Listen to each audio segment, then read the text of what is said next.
Ladies and gentlemen, I wanted to let you know that we are live here in Broken Bow this evening. However, it is senior night here at Broken Bow, and kickoff is scheduled to start at 7:30. So we will come back live with you at 7:20 this evening and bring you a pregame a breakdown of what we expect tonight as Stilwell is visiting the Broken Bow Savages. And then we'll bring you the live kickoff starting around 7:30. But just wanted to let you know kickoff is at 7:30. You haven't missed anything. It is senior night here at Broken Bow.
Good evening, ladies and gentlemen, and welcome to Broken Bow, Oklahoma, as the Stilwell Indians have traveled down here to take on the Broken Bow Savages.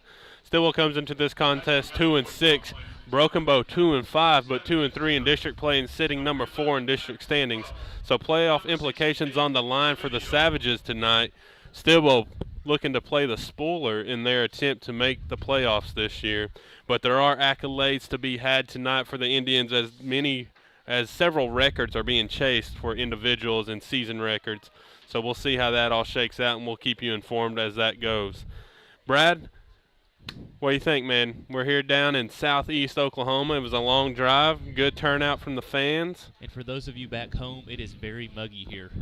It's muggy, front moving in. But, I think the looks as of now, the rain may miss us.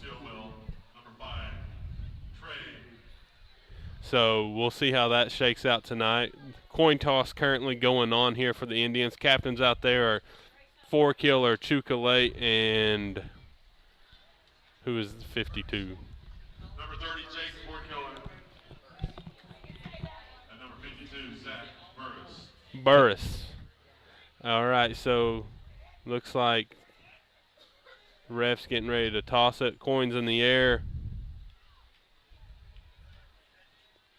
Looks like Broken Bow won the coin toss. First call for the spirit line. First call for your spirit line. So Stilwell will.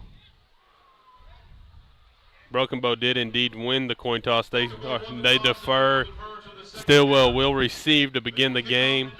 They will go from east to west on your screen.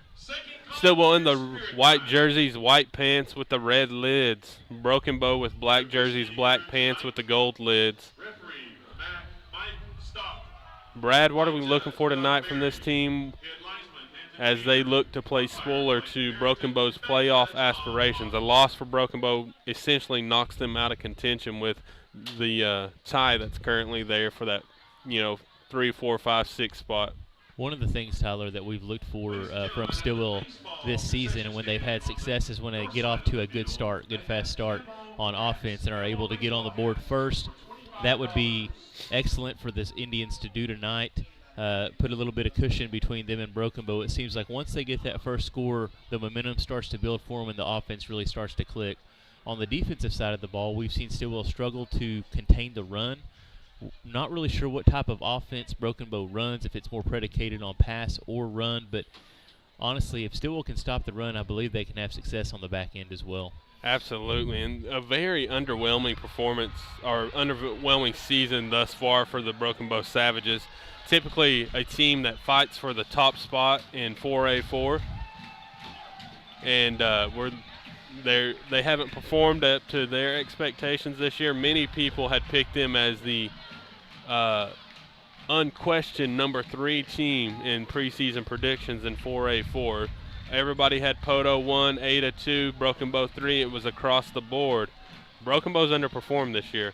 Yes. I think there's a chance Stilwell could be able to play that spoiler role, but they have to get out to a fast start, like you said. They cannot be slow out of the gate like we've seen against Salisaw or Stigler or some of these other teams as this season has went on. You're right, Tyler, and Broken Bow didn't get their first win, I believe, until week 5 of the season this year. And in the earlier games, they really struggled, and it wasn't close matchups. They were getting blown out by opponents. So they have obviously found something here in the last 3 games or so to kind of turn their season around and, like you said, have a chance to make the playoffs and secure that spot, the number 4 spot in District 4A4. Going over some of the records that we talked about so far this season, these are the records that have been set by Stilwell individual players. Brayton Carter broke the record for receiving yards in a season by a freshman this season. Chase Benham broke the record for sacks in a season by a freshman. Trey Chukalate broke the record for receptions in a season and also for receiving yards in a season by a senior. We'll go over what other records could be potentially broken tonight as we get into this game flow, but we're getting set for kickoff here. And as we said, Broken Bow will be kicking this away. Stilwell sit to receive. Still a muggy 70-something degrees here in Broken Bow, Oklahoma, Yeah. but that temperature should be falling as the night goes on. We're at least hoping it falls as the night goes on, because we would kill for some 50-degree weather like you guys are getting back home. Received by Trey Chukalate, and he's going to get knocked out of bounds at around the 36. 17 pulls off the hit right there. I was about to say that here comes the flag, but 17 pulls off the hit, doesn't get the penalty there, but still will starting with excellent field position. They'll be around the 30. No hash marks tonight, Brad, so a lot of our spots will be very much a guesswork here, but around the 36-yard line. Receivers on the field initially, Cole Grimmett, Trey Chukalate, and Brayton Carter on the far side there. Orange Shelley in the slot on the far side.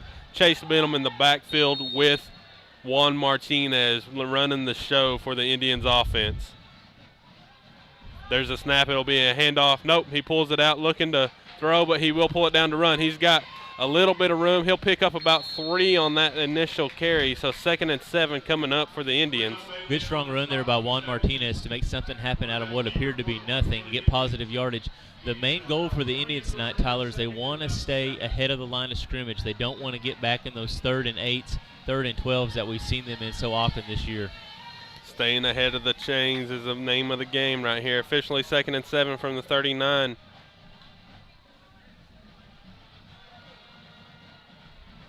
Benham to the right of the QB. It'll be a handoff to Benham up the middle. Bounces it outside and will get back to about the line of scrimmage right there. So third and 6 officially coming up. So they'll go ahead and give Benham a yard on that carry.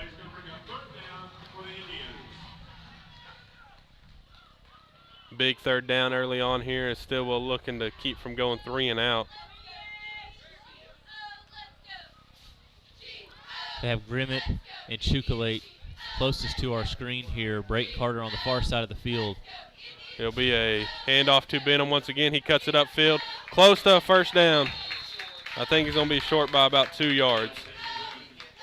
So the official line to gain for the Indians was the 46-yard line. Yep. He's just shy of the 45 right here. Definitely 4-down territory, I feel like, for the Indians, as they're got nothing to lose in this game, Brad. Martinez in shotgun formation. Benham flanking him to his right. Get the call from the sideline, see if they'll stick with the call. Nope, he'll audible out, checks the line. Benham goes to the left side of the QB right here. Snap back to Martinez. He's looking, throws the slant to Chukalate. One-handed catch over the middle. And he gets shoestring tackled down near inside the 25. But what a snag by Trey Chukalate. And ball was on the money from Juan Martinez, too, for a huge gain for the Indians. Ball will officially be spotted down at the 23, let's call it 23.5-yard line of the Savages. Gain of about, there's a gain a little over 30 yards right there, Brad, about 31. Snap back to Martinez, handoff up the middle to Benham, cuts it out to the left. Good hit there to cut him down early in that run, but nice hole created there by the offensive line, Brad. And the boys up front getting a good push early on against the Savages, as Tyler mentioned. Benham only needing about 10 more yards, Brad, to set the new record for rushing yards by a freshman in a season. So officially a gain of 5 for Benham. It'll be a handoff to, nope, he pulls it out, throws a slant to. Looks like it was to Lucas Stanley, Tyler, and that ball hit him in the body. Did not grab it with the hands, bounced off the chest and into the turf. So that'll be an incomplete pass for the Indians. Bring up 3rd and 6. So Benham probably, I would guess, about 9 yards away from breaking that record, Brad. Martinez is about 90 yards away from setting the record for passing yards by a junior in a season now, after that big completion to Trey Chukalate. All right, so 3rd and 6, ball on the 20 for the Indians. Back to pass is Martinez. He's looking, not much there. He rolls to his left. He's still rolling and will get tackled for a loss, making it 4th and probably about 10.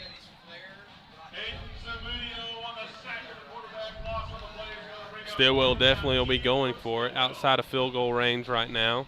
Yeah, I would say this is probably about 5 yards out of the range of Grimmett, 5 to 10 yards out of the range of Grimmett's long. East wind, though, wind at their back right here, so. True, we're going to have Martinez in the backfield. Grimmett, Chukalate to you, Carter far split out with Shelley. Play clock reset, but he drops back to pass. Look over the middle. He's got Benham, and it is incomplete, but we do have a flag on the play. Yeah. Pass interference will be the call, so Stilwell will get the first down. And that was an obvious penalty for the referee to call there, Tyler. Number 11 was riding on the back of Chase Benham after about 5 yards into his route.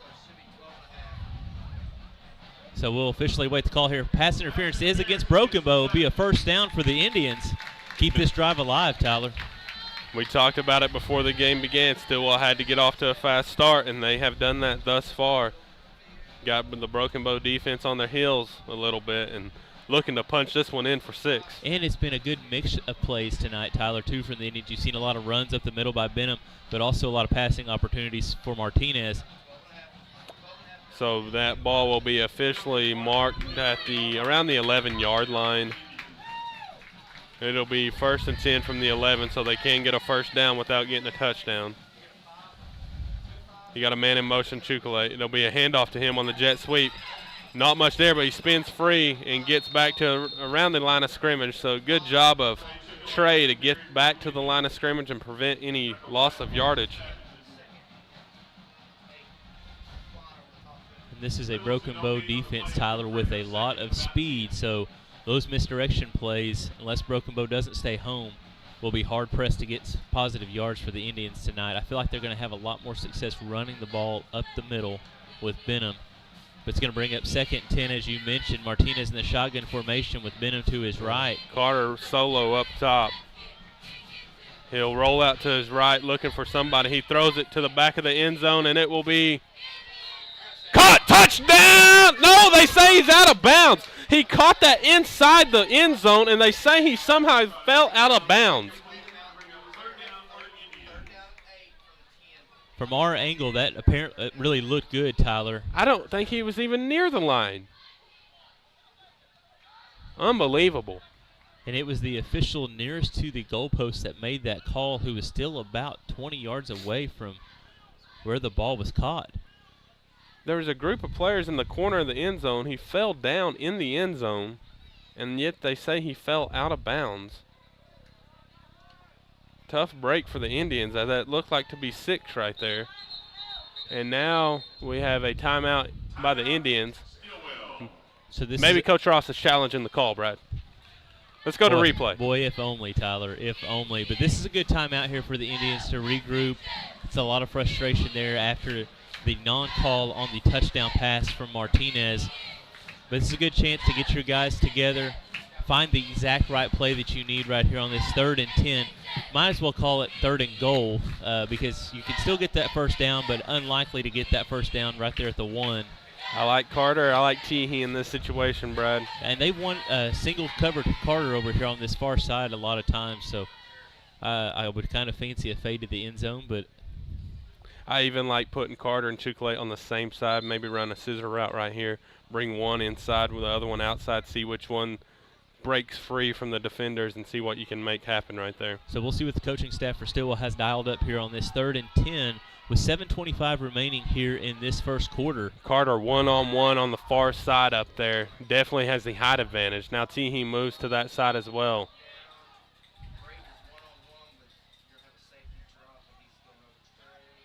Trey goes that way now. They'll roll out to the left. Throws it to the end zone. Carter. Did he maintain control? Touchdown Indians! Brayton Carter for 6 on the delivery from Juan Martinez. And good job by Carter maintaining possession of that catch after being pushed in the back by the Broken Bow defender trying to get him to drop the ball. So with 7:19 remaining here in the first quarter, Indians strike first, up 6-0 pending the point after attempt. Stilwell scores 2 touchdowns on that possession, but one that does officially count. So Carter to hold for Grimmett. Snap is back. Hold is good. Kick is low line drive into the line. It'll be no good. So 6-0 Indians on top with 7:19 remaining here in the first quarter. Stilwell able to get a touchdown on their opening drive. Took about nearly 5 minutes off the clock, Brad. Exactly what you wanted on your opening drive. Absolutely. We were talking about records that could be had tonight. Some of them already being approached. Juan Martinez needs 115 yards to break the record for passing yards in a season by a junior. He also needs 583 to break the passing yards in a season overall.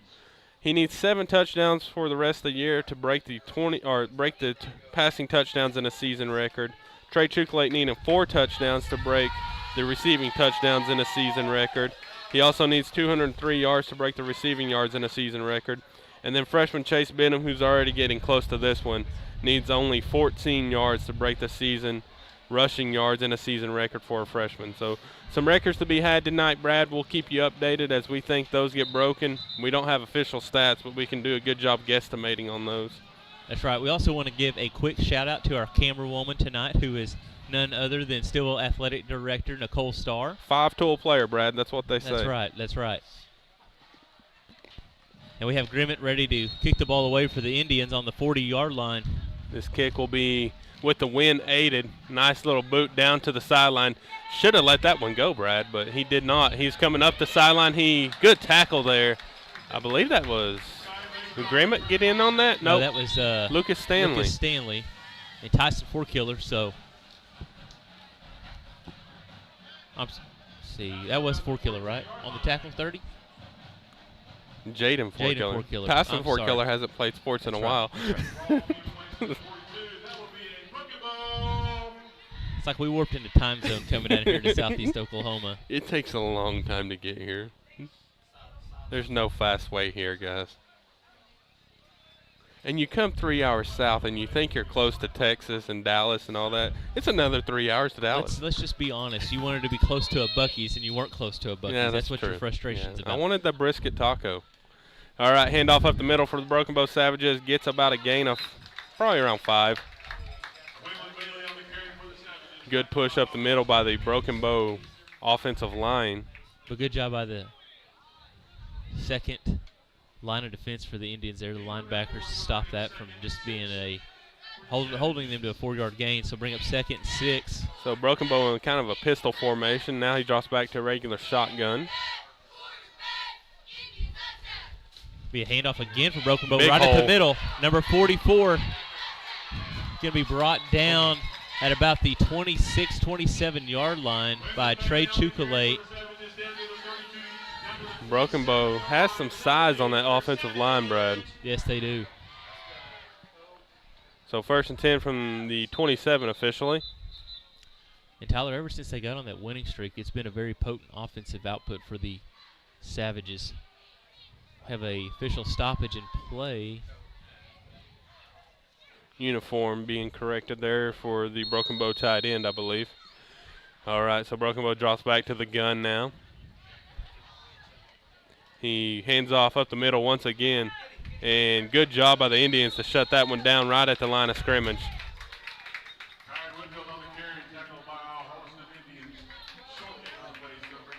So it'll be 2nd and 10, no gain officially on that carry. Or 2nd and 8, a gain of officially 2 on that carry, sorry. So three plays thus far on this drive, 3 runs up the middle for the Savages. And there'll be another run up the middle and a gain of about, I'd say 3, Brad. I feel like that's a pretty good estimate there, Tyler. Looks like the ball will officially be spotted on the 22-yard line. So 3rd and 5 coming up. Big 3rd down here. You've got to imagine this is probably 4-down territory for the Savages. And if you're just now joining us, the Stilwell Indians do hold a 6-0 lead here early in the first quarter. 5:13 remaining.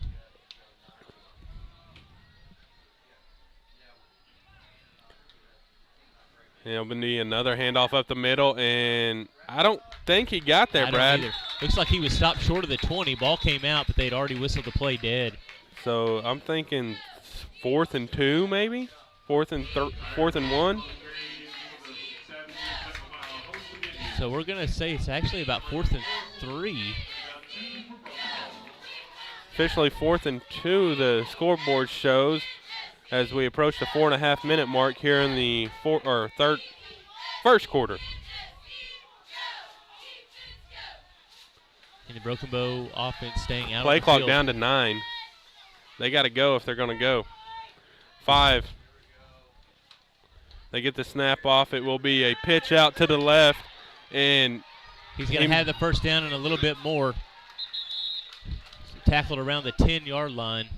They had him in the backfield for a moment, Brad, and missed him. Opportunity you have to capitalize on right there when you get that chance. Absolutely. So it'll be 1st and goal for the Savages. We'll go ahead and say officially at the 9 is where they marked him at.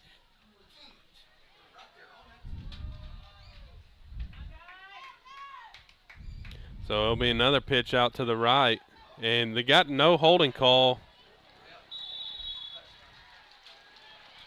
Looked like the end was getting held to me on that one, Brad. You can see the jersey being pulled there. We would love to show you on instant replay. We don't have that capability yet, but hopefully one day in the future we will. So with that score, Broken Bow has knotted this game up at 6, pinning the PAT.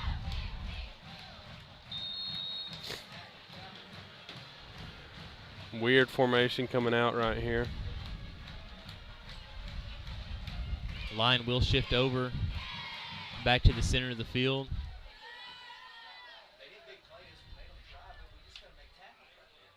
Snap is back, hold is good, kick is no good. No good. So stay 6-6 here with 3:52 remaining in the game, or in the first quarter. Man, I'm trying to speed this game up, Brad. You keep saying third quarter. I think it's wishful thinking there for you, as we do have that 3-hour drive back home to Stilwell tonight. But we do want to go ahead and make mention of our sponsor for the first quarter of tonight's game. The sponsor for tonight's game is the first quarter of tonight's game is Studio 106. They're actually the sponsor for the first and third quarter of tonight's broadcast. Again, Studio 106 houses all of your beauty needs. They are a huge supporter of breast cancer awareness. Studio 106 is proud to be the sponsor for the first and third quarter tonight. Studio 106 includes Becky Barnes of Becky's Hair Salon, Ruth Forkiller of R. Dowdy Hair, Jasmine Lowry of Jasmine's Nails, and Christy Young Rust of Forever Young Aesthetics. Studio 106 wants to thank you, your local Stilwell people, for supporting local businesses. Brad, I wonder if they can do the Lincoln Riley hair implants. He does look a little bit different now that he's made it out to Southern California. So here we are set for the kickoff. Hey, that's why he was sick this week. He was getting more plugs. Yeah, well, they got infected. Little pooch kick to Chukalet. He'll return it. Goes up the middle, gets it to just past the 40-yard line. They'll start around the 41, I believe.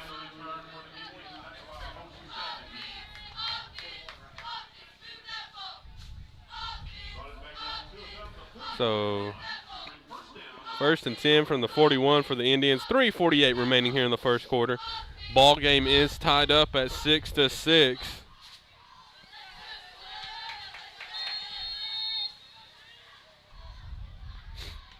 Martinez set to take the snap. He's got Benham to his left. Carter one-on-one down here on the near side. There'll be a fake of a handoff. He looks to throw. Nothing there. He's going to be tackled in the backfield. I think there was some miscommunication on that play because Carter was not looking for the ball. He was actually blocking downfield, and Martinez kept that ball and rolled out to this side looking for Carter to be open. Those watching us instead of the World Series, Texas got an early 2-0 lead here in the top of the third as the Rangers look to win their first World Series in franchise history. Diamondbacks going for their second in franchise history. Martinez in the backfield with Benham to the left. Trips out to the top. Carter one-on-one on the bottom. Ball Throws going it deep to Tyrus Teehee. Oh, in and wow. out of his hands. Had a chance. A good effort there by Tyrus Teehee. Good throw by Martinez. We also want to give you a quick update on District 4A4 scores tonight. Ada is visiting Podo, and the Pirates are on top in that game in the second quarter, 17-7. Salsaw's visiting Fort Gibson this evening, and the Black Diamonds are on top of the Tigers by a score of 21-14 in the second quarter. And then Medill is visiting Hilldale. That game is in the second quarter as well, with the Hornets on top by a score of 7-0. And we're going to have a timeout here by the Indians, second timeout of the evening for Stilwell. Oklahoma City Thunder continue their march to an 82-0 record as they are up by 10 at halftime over the Cleveland Cavaliers. Basketball season is just around the corner for the Indians and Lady Indians. If available next week, we hope to maybe chat with the boys and the girls coaches if they are at the game. If not, we will for sure catch them at the first game of the season. Stilwell will play host to Roland to kick off the season this year. That is can't miss action right there, with your first game of the season being against the Roland Rangers. So here we are. It is 3rd and 15. Ball at the 36. Stilwell looking to throw the ball. Got a screen pass to Carter. He breaks one tackle. He's going to have the first down and more. He is continuing down. He's still on his feet and gets down to around the 20-yard line. Good run there by Brayton Carter. No flags on the play. That play will stand. Beautiful screen play. Ran to perfection here on the near side. Ball will be spotted down at around the 18-yard line. Carter coming up big for the Indians early on. Now you got Carter and Chocolate here on the near side, so Brad. 42-yard pass play to Brayton Carter. Martinez. He'll roll out to his right now, looking, throws it deep. That's going to be over the head of Carter and incomplete. And Martinez was hit and dropped, had pressure in his face on that throw, which was a little high to Carter. I believe that pressure probably played a factor in that placement of the ball. 2nd and 10 from the 19. 2:29 remaining here. Ball game is tied up 6-6. This is Stilwell's second drive of the game. They did have a pass and catch from Martinez to Carter, 4-6 on their first possession. So we have here on the near side, we have Chocolate, Stanley, and Shelley. Will be a handoff to Benham. Oh no, Martinez keeps it, and he will get into the end zone for 6. Man, he faked everybody out with that one. He faked me out. So Indians retake the lead by a score of 12-6, pending the PAT. I thought Benham had it all the way, Brad, and it was I'm not sure where our camera woman went with the action there. I think she might have been fooled as well. So beautiful fake of the handoff, and QB keeper around the left side gets 6 more on the board as it's 12-6 and Stilwell going for 2. And to me, Tyler, this offense resembles the offense we saw in the first game versus Roland in the game against Hilldale. He'll drop back to pass, looks, nothing there. Now he throws it, and it'll be incomplete. So 12-6, Stilwell on top with 2:22 remaining. But 2 drives, 2 touchdowns for the Indians thus far. Brad, we did away with the pregame Arby's meal on the road, and we're seeing the fruits of that labor come to fruition. For those of you that want to know what we're talking about at home, the Stilwell Indians are 0-3 when Tyler and I eat Arby's pregame. So we decided to discontinue that tradition tonight. Just doing the Lord's work. That's right. We did try Grateful Head Pizza. Grateful Head Pizza, yeah. In Hochatown. It was pretty good. So if you're ever in Hochatown, try that out. We did get a large pizza with the intention of taking it home to the wives, and that did not happen. So there were no leftovers. It's not our fault. It's not our fault. It was very good. So Stilwell kicking off here. Cole Grimmett with the service of kicking the ball off, and it will be kicked down to around the 10-yard line, being returned up That's here a block to near in the back there that they missed. And good tackle there by Jaden Forkiller. Number 3 is slow to get up, and he's an explosive wide receiver for the Savages. Yeah, big hit by Jaden. So Broken Bow will take the take their offense onto the field at the 30-yard line, Brad. 2:16 on the clock. You do feel the temperature dropping a little bit more. And we are thankful for it. Yes, it is. It was very muggy.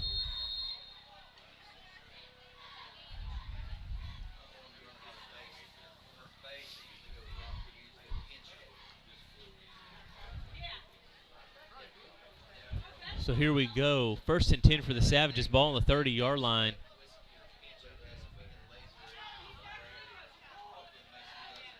Snap is back. Handoff up this near side. Ooh, nice hit there. Right at the first down marker. Cole Grimmett with the stick. A good strong run there by number 44 for the Savages. So that is a 1st down for Broken Bow. Ball officially on the 41. Kid has some speed.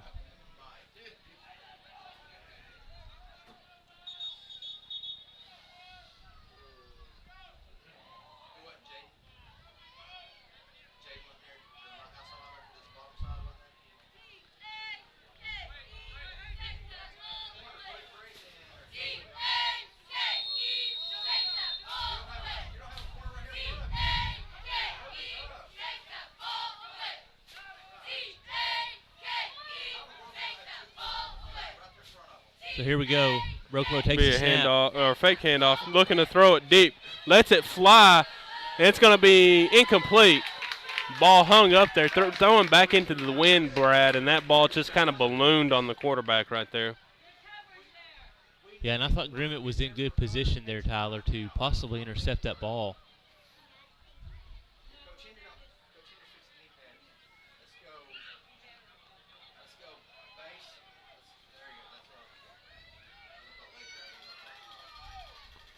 All right, so QB in the gun still. He has running back to his right. It'll be a handoff up the middle and will be tackled for about a 3-yard gain, somewhere in that area.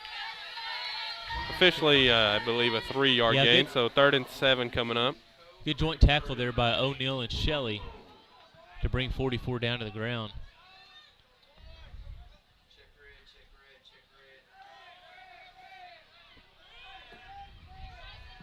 So 3rd and 8 officially from the 43-yard line. 1:10 remaining here on the clock. He'll be a drop back to pass, looking to throw. Over the middle, going to be caught and completed for a 1st down. That moves the ball into Indian territory, just shy of the 35-yard line. And that was Stanley on the coverage. Just had a little bit of inside leverage given up to that receiver and was able to make that play on the ball.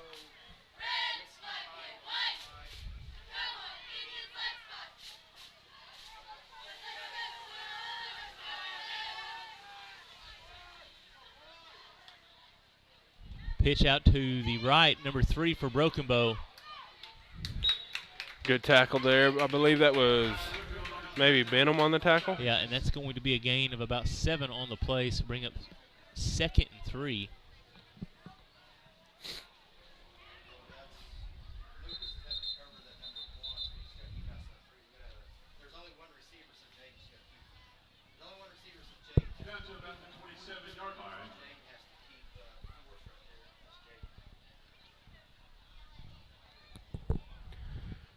So 33 seconds remaining here in the 1st quarter.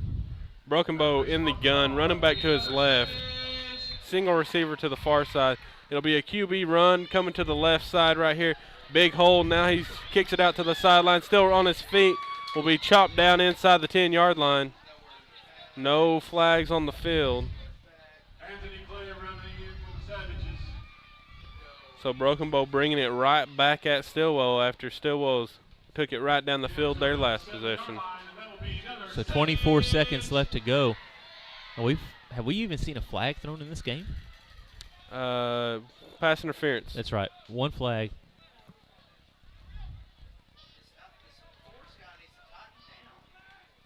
Will be a handoff up the middle.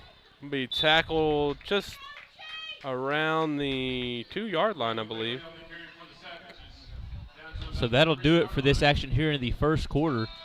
We're going to have a score of 12-6 in favor of your Stilwell Indians here after 1, with Broken Bow knocking on the door to try to tie this game up. Tyler, What are some of your initial thoughts after the first quarter of play?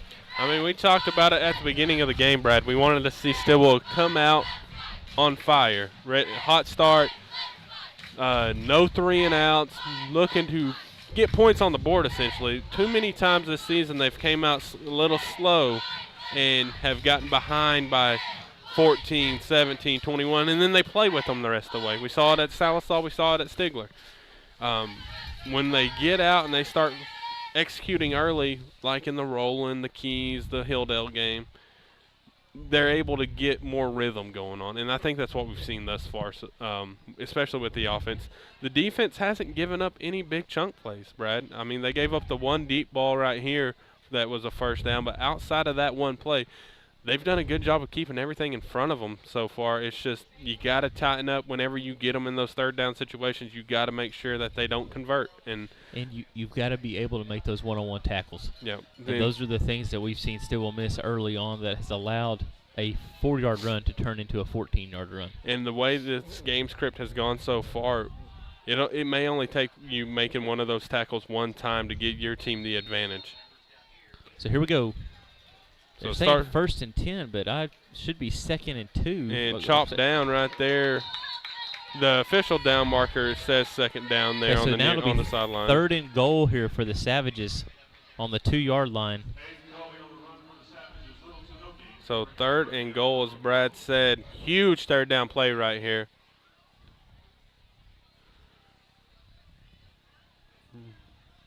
And I have seen no Michigan apparel in the stands tonight, so I don't think anyone's stealing our signs or videoing, so that's good.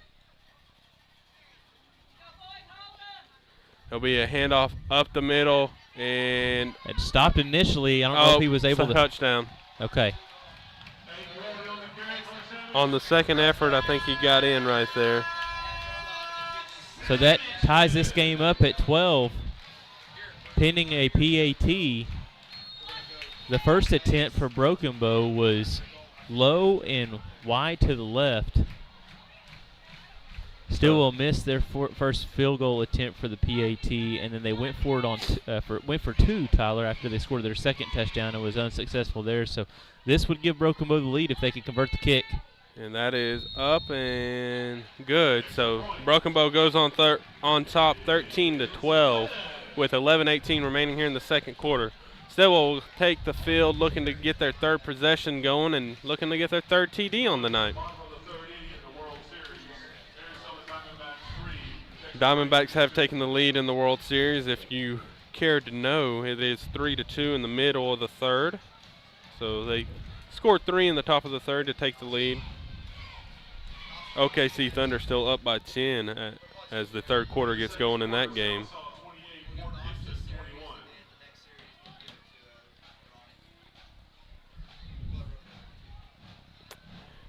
Now Broken Bow will be kicking in with the wind at their back now, so we'll see if how that changes anything. Both teams have been pooch kickers for the whole time, or for the game thus far.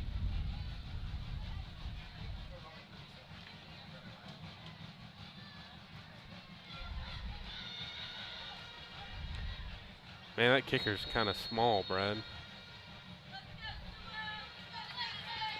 So here we are.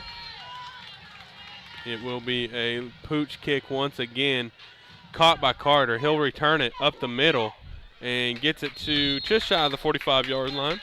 Good return there by Carter.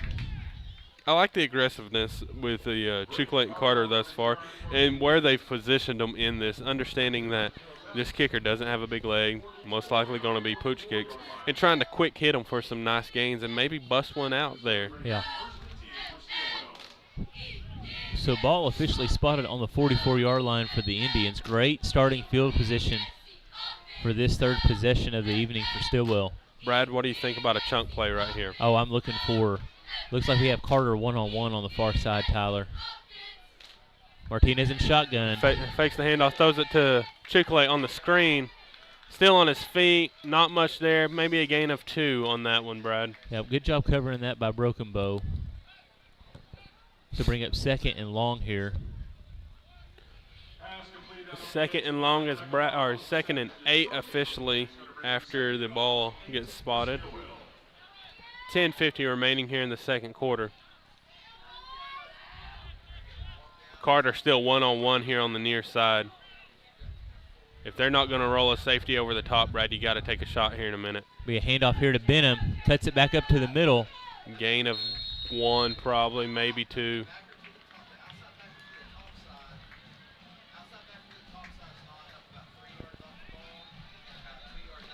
If they're going to go one-on-one with Carter, Brad, here on the near side without safety help, you're going to have to expose that in a second. Especially we've had a couple of quick hitters maybe hit him with a double move, Tyler. And Carter definitely has a size advantage in this matchup down here, too. So clock ticking under 10 minutes to go here in this first half. Drops the pass, throws the slant over the middle. Caught by Carter. First down, Indians. And he may have been able to have a touchdown there, Tyler, if he could keep his footing. Great catch there by the freshman Brayton Carter. Big night for Carter thus far. Down to about the 38-yard line. That'll be a first down for Stilwell. 9:50 remaining here in the second quarter. Stilwell looking to go retake this lead as they trail 13-12. Both teams have had 2 possessions with 2 touchdowns thus far. Stilwell on their 3rd possession of the night right now. Carter still one-on-one now on the far side. Martinez set to take the snap. He'll take the snap. It'll be a handoff up the middle, and Benham hit immediately at the 40-yard line. Loss of about 3. Yeah, Broken Bow's getting great pressure up the middle, Tyler, on those runs by the Stilwell Indians. I understand you have to run to keep them honest because you can't just throw it all night, but Benham not having a lot of room right now whenever he does get the ball.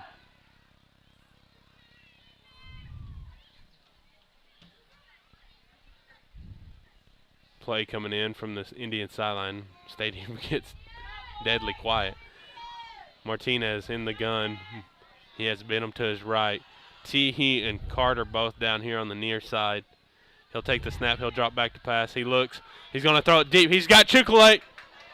Caught! Touchdown! Chukalate! What a throw there by Juan Martinez, Tyler. I'd almost thought that he had overthrown Chukalate, but of course, you can never underestimate the speed of Trey Chukalate. And they ran, Brad, the double move. They ran the route that came off of what they've been throwing a lot tonight and a lot all season on that out route or that screen play. Right. And Chukalate, instead of going out and blocking, he just hit the jets and went right by his guy, and Martinez throws a beautiful ball down the sideline right in the breadbasket. Touchdown, Indians. And every defender on that Broken Bow side, Tyler, was looking at that short pass. Martinez did a good job with his eyes of baiting them into thinking he was going there and hitting Chukalate over the top. Stilwell going for 2 right here. It'll be a fake the handoff over the middle to Teehee, and it is good. Stilwell on top, 20-13, 8:42 remaining here in the second quarter. Pass complete to Tyler Teehee for the 2-point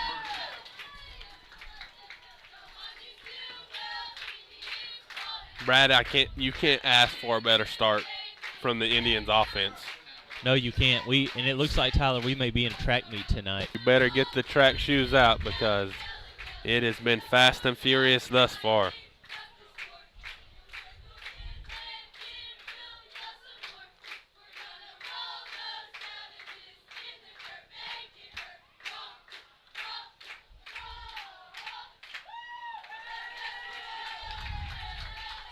I'm going to guess Juan has eclipsed that record mark, only needed a 115 on the night.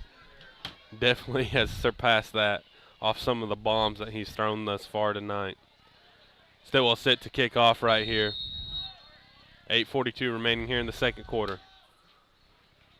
It'll be Grimmett kicking away. Good nice move there kick by Grimmett. It'll be down to around the goal line into the end zone, touchback. So they'll bring the ball out. Probably the worst field position that either team has started. Yeah, and that was honestly a dangerous game that number 3 played from Broken Bow, because if that ball doesn't roll into the end zone, that ball is still live. Yeah, absolutely. And the Stilwell defender was already on the 10 before that ball crossed the line. So do what USC did in the Arizona game and try to push the guy into it.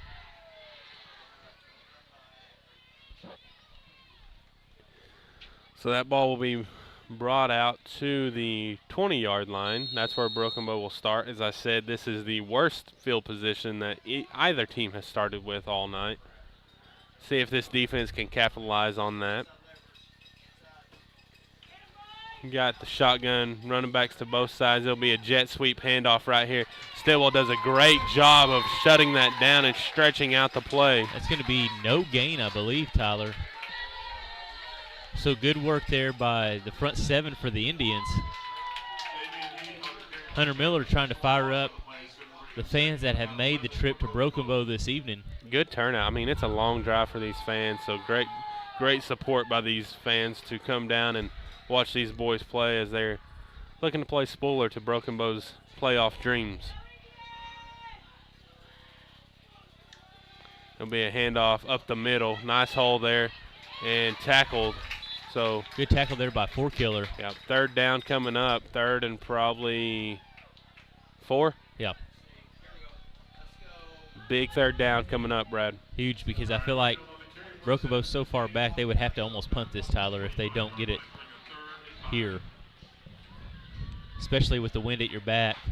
Yeah, you can't go for it. The way this game has went and the way Stilwell's moved the ball, you absolutely could not go for it on fourth down, and Stilwell can shut this down right here. It'll be a handoff up the middle. Stillwell looks to have it stuffed. I think he's short. I think he is too. Looks like the line to gain was about the 30-yard line or 30-yard line. So 4th and 2 maybe. And we're having a line change here for Broken Bow, so to speak, so I would imagine that the punt team is coming out. You have to play punt safe right here. Yep. You cannot give up a fake punt. And it looks like they are going to play punt safe. As much as you want to give a dynamic returner like Trey Chukalate a good opportunity to return it here, you don't want to go for the fake. You don't want to allow Broken Bow to continue this drive. So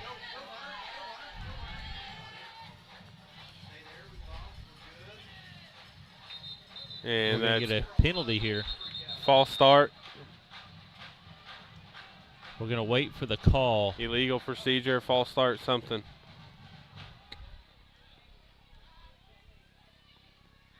Well, that man hustled to get off the field.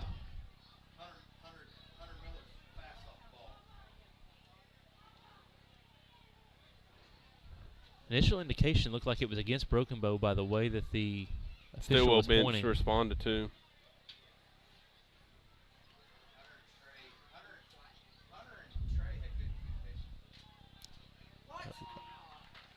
First down. What was the call? I'm not really sure. A legal substitution on the Indians. After the penalty mark-off, it'll be marked at about the 35-yard line, and that will be a savage. Huh. That's perplexing. Yeah, because Stilwell had their...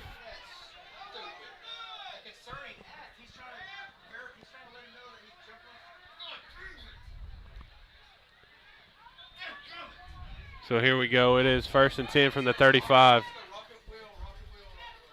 Stilwell looking to shut this drive down once again. It'll be a direct snap to the running back. He's got a lot of room right there. Tyler. It'll be pushed out of bounds right here, and I believe that's coming back. Now, we initially thought the last flag was going against Broken Bow. Let's see if they change this call up or not. But it did look to be in the area of offensive holding.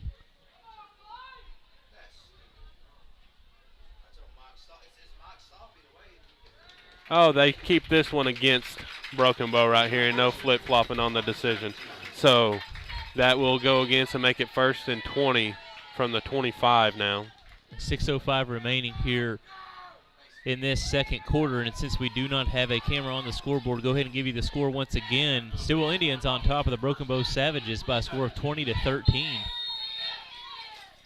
It's been an outstanding performance so far, Tyler, for the Stilwell Indians on the offensive side of the ball. Unbelievable. Just complete 180 for what we've actually seen the last couple of weeks. Broken Bow inside 10 on the play clock. Down to 5. So 1st and 15. Drops back to pass. He got pressure. He gets free. and will get quite a few yards on the run, but it will still be about second and probably 2nd and 8, Brad. Yeah. So they're going to officially mark him out at 37.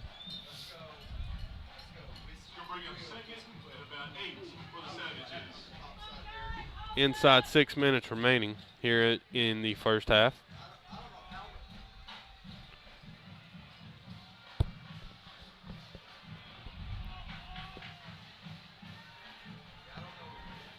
Running back to the left of the QB, and there'll be a run up the middle, big hole, still on his feet, and still on his feet, still on his feet, and finally tackled down around the 20-yard line. Four-Killer was able to make the tackle. It's a huge run there by the Savages. Trey coming off the field right here. Trey's got to hurry. That's going to be a flag. I don't think anybody saw him, though. Good tackle there by Four-Killer out in open space. Stilwell got away with one right there as Trey was on the field, but no flag thrown.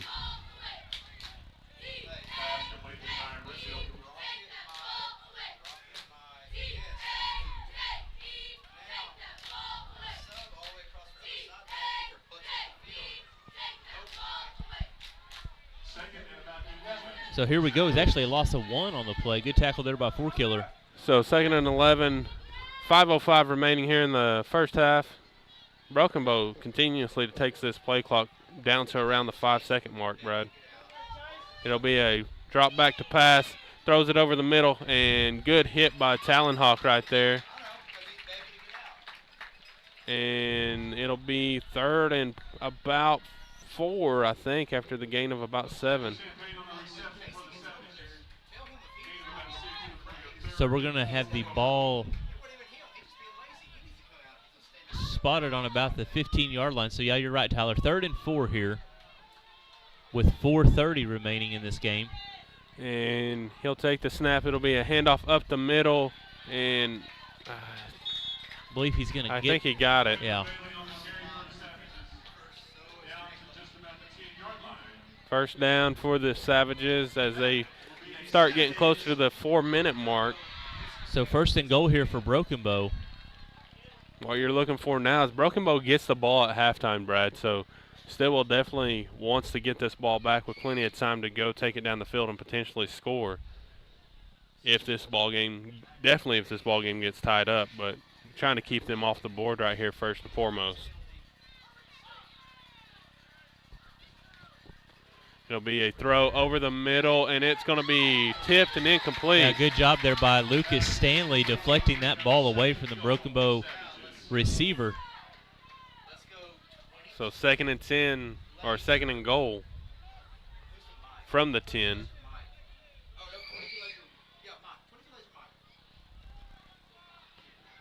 So 2nd and goal from the 10-yard line, 3:52 remaining, 20-13, Stilwell on top. It'll be a handoff up the middle, and he's still on his feet down to close to the goal line. A couple of missed tackles there once again by the Indians. So 3rd and goal, Brad, from the 1, I think. And I'm going to give 44 credit. He is tough to bring down, Tyler. Yeah, he's a big guy. He hits the hole hard. Stilwell's going to have to get pressure up the middle right here because I'm guaranteeing it's going to 44. And handoff up the middle, and that'll be a touchdown, 20-19, 3:22 remaining. Extra point pending right here.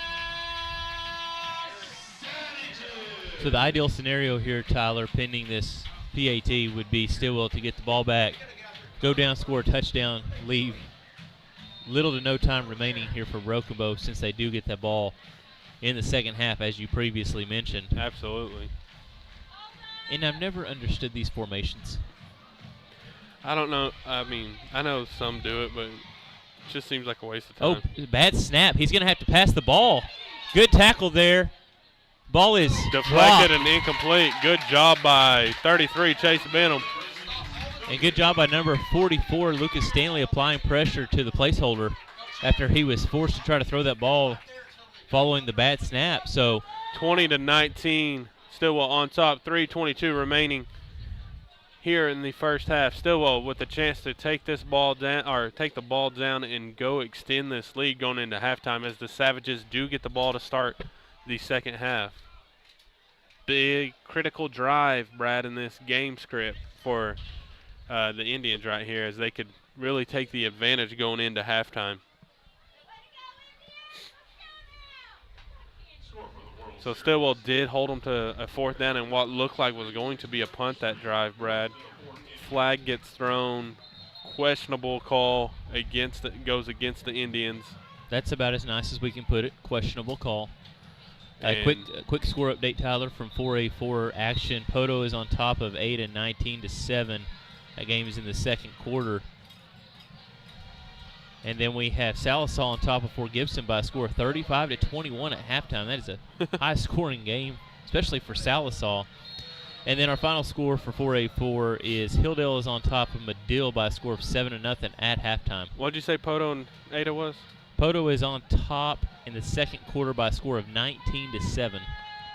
And those two, Poto is number 1, Ada is number 2 right now in 4A4 standings. Poto comes to town next week for the Indians. And they are every bit the legit team that you think they are. Pooch kick once again. It's going to be fielded by Trey Chukalate. Bringing it upside, gets nice yardage, just shy of the 40. Stilwell with good field position. They got plenty of time, Brad, with 3:21 remaining here in the first half. Don't want to score too fast, though. Well, as we've mentioned, no one's really been able to stop the other one. So this could be a very high-scoring affair. Two things here. You don't want to score too fast, and you definitely don't want to go 3 and out. Definitely. How many times can we say definitely in the next 3 minutes? Here we go. Ball for the Indians is placed on the, we'll call it the 39-yard line. Martinez takes the snap. It'll be a handoff to Benham up the middle. Nice hole. Gets some yardage out of that one. Good Close run to there first down. Yeah, good run there by Chase Benham. Good vision. And they will officially spot the ball about a yard shy of the first, so it'll be 2nd and 1.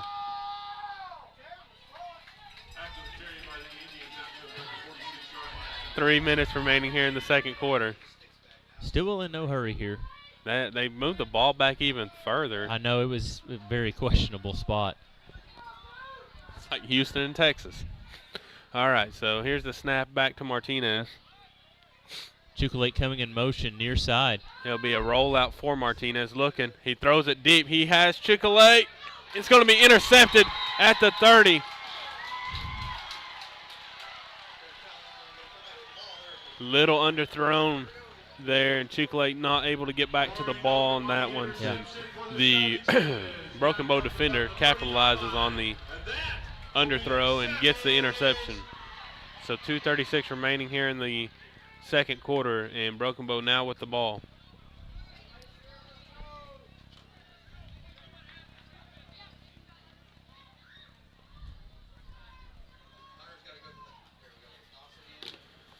All right, so Broken Bow will come back onto the field. Ball spotted at the 30, 1st and 10. 2:36 remaining. They do have 3 timeouts remaining.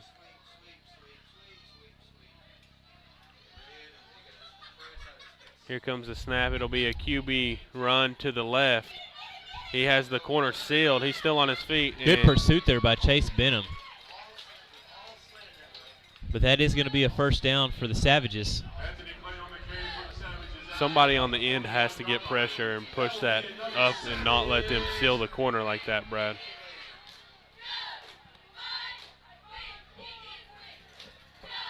Can't give up 10 yards at a time, especially right now. And here's the handoff up the middle. Nice hole again. And gain of about 6 or 7. Yeah. So it'll bring up inside 2 minutes now. 2nd and 4 for the Savages. Driving once again. 2nd and 4 from the 42. Pistol formation here. Broken Bow will run it. Nope, throws it out. It's a backwards pass, so. Yep. And he will be tackled at the 45. So first down for Broken Bow. Number 3 slow to get up again.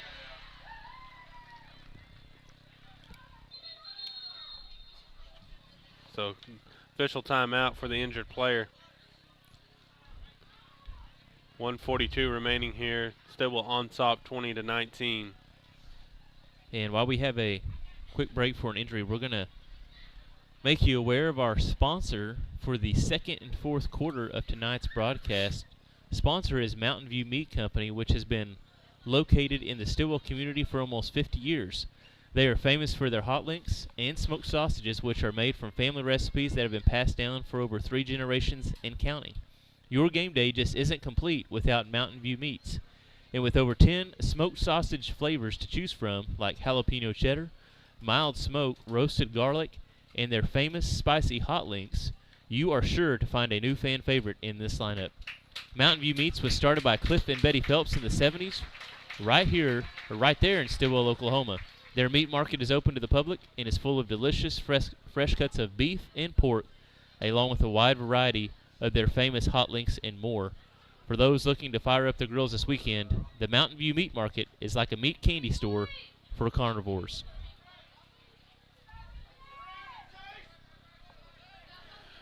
All right, 1st and 10 from the 45. Broken Bow with 1 minute and 42 on the clock here in the second quarter. It'll be a pass, looking to throw deep, nothing there. Stilwell now pursuing, and it'll be Ball one skipped hop. in, yeah. So 2nd and 10, 1 minute 33 coming up. Stilwell has to get a stop right here, Brad. And as we mentioned, we haven't seen a whole lot of flags thrown tonight, Tyler, but gosh, it looks like there is a hold over there on that end.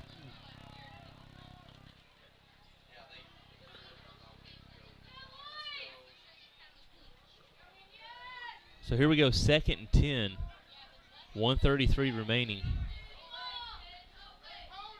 They've had a lot of success, Tyler, running the ball right up the middle. Oh, ball goes through the snap, the Deep QB's snap. hands. And he does get on it, but huge loss of yardage right there on the second down play, And making good it hustle 3rd there and a by mile. Killer. And we're going to get a timeout here by Broken Bow. Interesting to call a timeout right there, Brad, it is, because if Tyler. you don't pick this up, I mean, it works to the advantage of the Indians if you do not pick this up here, because then it's a no-brainer for Coach Ross to call a timeout, get his offense back on the field. Stilwell does have 2 timeouts remaining right here. So 3rd and 24 officially, as the ball was spotted back at the 41-yard line. Can we make it a OSSAA rule that football teams have to put hash marks on their field? Well, it would sure be helpful. This is a second year in the road and have had to do this. I think Stigler was the other one, right? Yes, that's correct. And if it's a shortage of paint for these two schools, we'll see if our athletic director can let them borrow some white paint so we can have hash marks. So here we go. 1:25 remaining. 3rd and 24. Ball on the 41. Stilwell got to get off the field right here and give their offense a chance. That's going to be a false start that's not called. Not called. Pressure coming. And It got to make the now tackle he's there. running, and he will be short. Oh, no flag coming. there. That was incidental contact there by McNack. See come in on the back end. So Clock continues to run, Tyler. Yeah. 1:06 left here. no timeout going to get called as they keep the offense on the field. Broken Bow going to go for this. Well, he has to come out. Quarterback has to come out. Helmet came off. So quarterback has to go out. And Broken Bow looks content to let the clock run down here. Yeah. 19 seconds left on the play clock with 44 left on the game clock in this first half. At this point, you're going to have about 29 seconds left on the clock.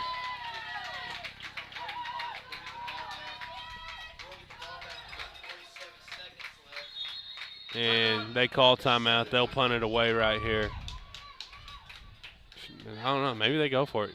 If you're Stilwell, you hope they do go for it, honestly. Yeah, I agree. Now, I'm not sure what the rule is in high school, but I know in college, if you call a timeout, the quarterback or whoever loses their helmet can come back into the field of play. Is that the same in high school?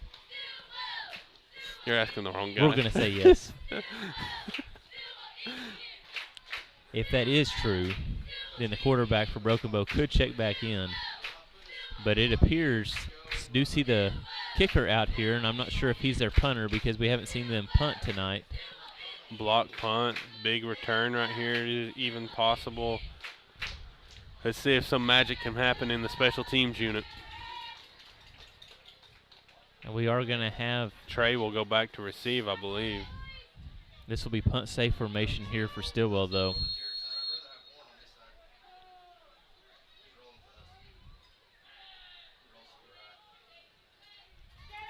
And there's a bad Right out of punt. bounds. Horrible punt. Stop the clock. Clock should have been stopped about a second earlier, but 24.6. That ball did not travel that far, Brad. Oh, stop. Oh, my goodness. No. You cannot tell me that ball traveled to the 35 on inside the field of play. That ball was at the 40 where it finally went out of bounds. That was awful. Awful spot. All right, so 24.6 seconds on the clock. Stilwell 1st and 10 from the 35. And they have Stan. So they'll take a knee and they'll take this into halftime. So Stilwell content with the 1-point lead that they have. It will take a knee and the clock will run out here. So Broken Bow already headed to the locker room. First halftime lead Stilwell has had, I think, since week 4, Brad.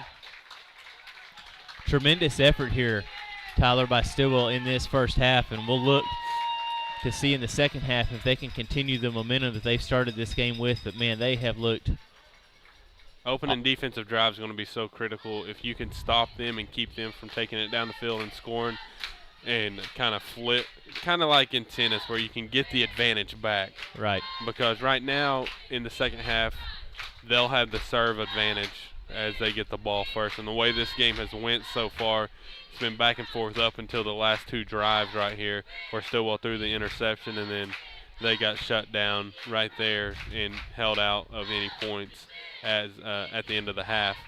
But you know, Broken Bow's not been able to stop Stilwell on the offensive end, though. No, I mean, the one interception, yeah. that was just an underthrow that Broken Bow was able to capitalize on.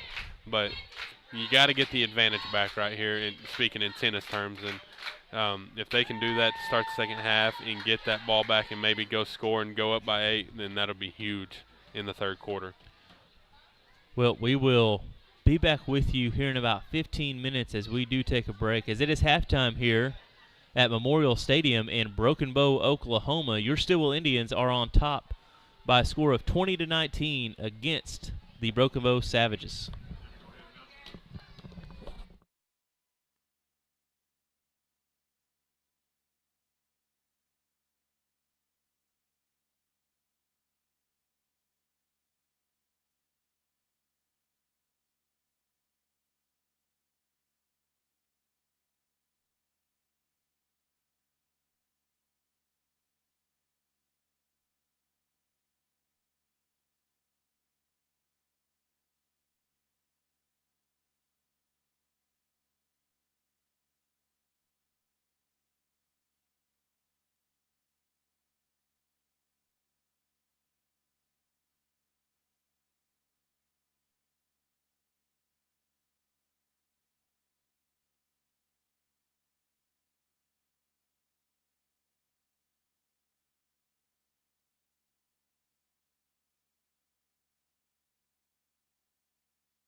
Welcome back, ladies and gentlemen. We are seconds away from the start of the second half. Your Stilwell Indians on top of the Broken Bow Savages by a score of 20-19.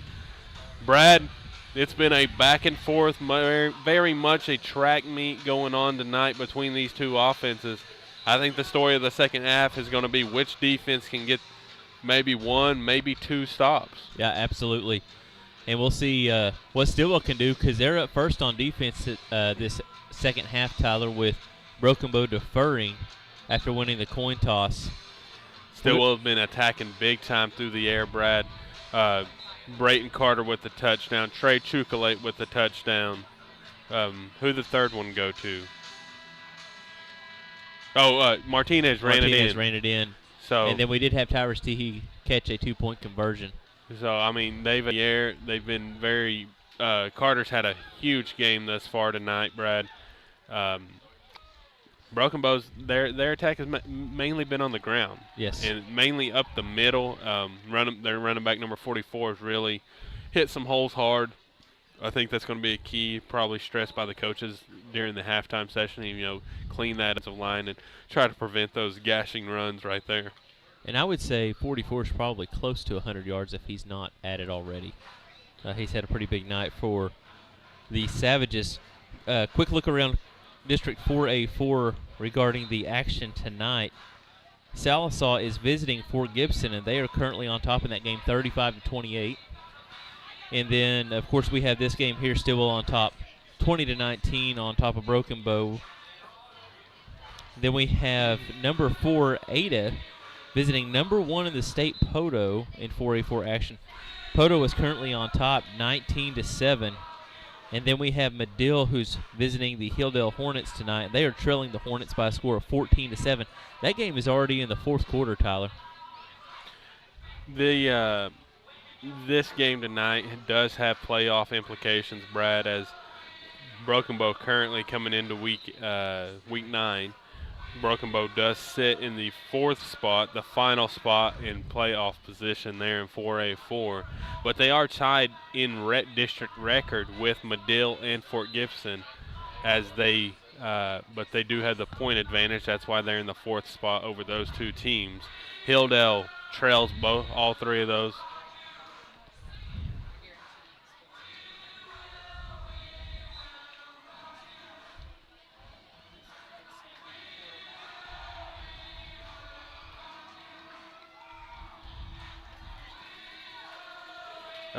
Sorry about that, but Broken Bow, Medill, Fort Gibson, all 2 and 3 in district play. Hilldale 1 and 4. This game very big for Broken Bow's chances to make it into the Class 4A playoffs. If they were to lose, that would give Medill, possibly Fort Gibson, who's in a fight right now with Sallisaw, a chance to maybe sneak in. Point differential matters, so that's always coming into play as well. Brad, what did you say on the Medill game? Who are they playing tonight? They are playing. Are they playing Hilldale? Hilldale, okay. Yes. What was that score? Because that's a very critical game in this 4A4 that run. score was 14-7. Hilldale was currently on top of Medill. So that can make some critical matchups as you get into week 10, and still everybody fighting for playoff position. Quick update just happened in the last minute. Hilldale and Medill are actually tied up 14-14 with 9 minutes to go in the fourth quarter. And Poto has just scored and added to their lead against Ada. They are now at 26-7. Who does Medill play next week? 8 minutes left to go. Let me get that information up for you real quick.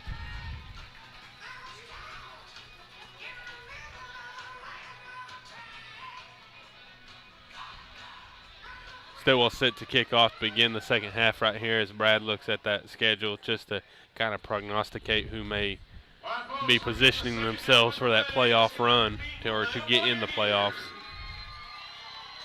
Cole Grimmett set to kick away for the Indians.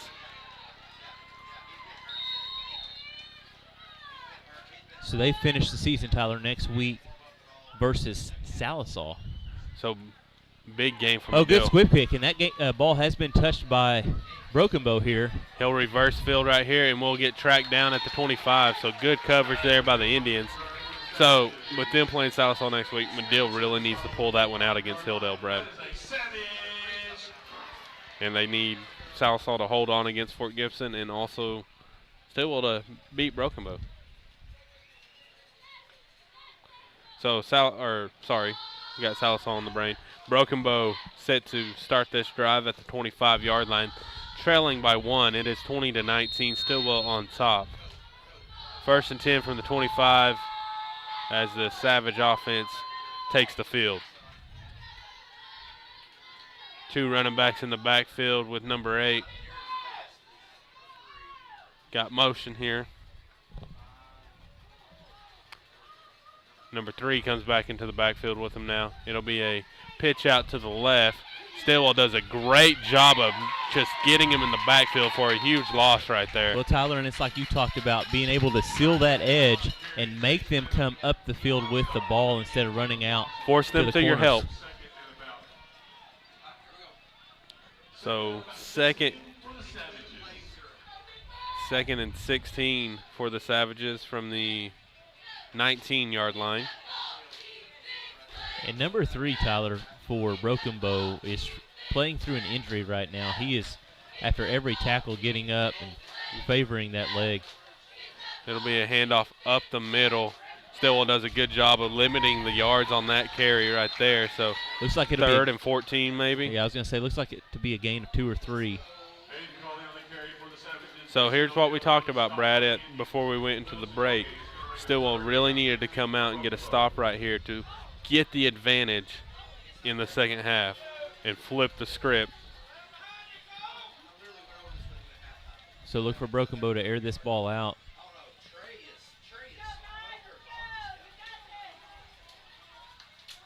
It'll be a handoff coming to the near side right here. You got to be able to make a tackle. Great job by Talon Hawk Holmes to great. cut him down right there. The gain of about 5 will make it 4th and 10. Chocolate will go back to receive.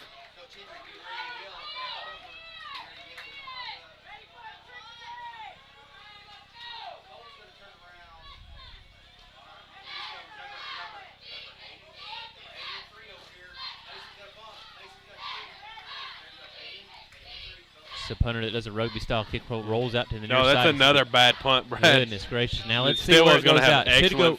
Mark should be at the 40. Oh, my goodness. There's a flag on the field, Brad. Well, we'll wait to see what the flag is. The spot on these punts that are going out of bounds have been, I mean, to put it bluntly, atrocious. We're going to get a sideline warning against Stilwell. That is an awful spot, Brad. There's no way that ball crossed where they say it crossed. So Stilwell will start this possession at the Broken Bow 42-yard line. Big opportunity right here for Stilwell, Brad. Martinez will be in the gun. He has Benham to his right. 2 tight ends in the game right here. It'll be a handoff up the middle to Benham. He'll kick it out to the left, looking for some yards, and there's going to be a flag on the field, maybe a face mask, Brad. Yeah. There's 2 flags on the field.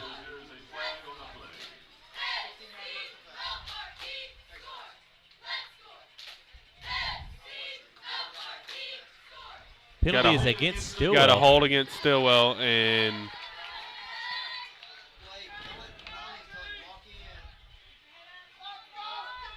so that'll make it 1st and 20, as that will move the ball into Stilwell territory.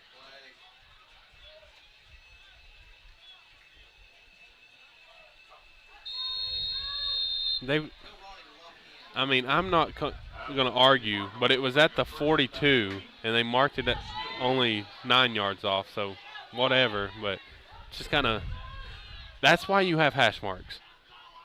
Martinez drops back to pass. They got a screen call right here, completed to Chocolate, who gets a hit immediately as he crosses the 50. So that'll make it 2nd. Chocolate slow to get up.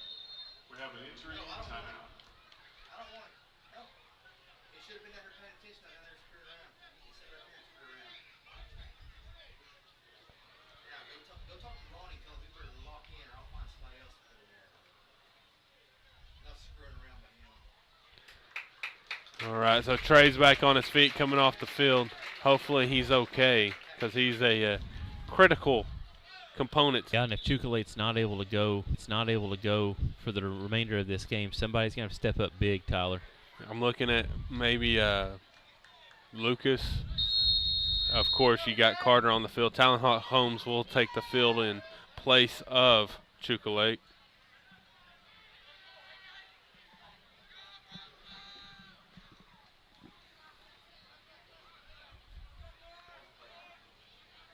So here we go. Martinez in the gun. Yeah, 2nd and 18. Martinez in the gun. It'll be a fake handoff looking to throw it. He's going to run, though.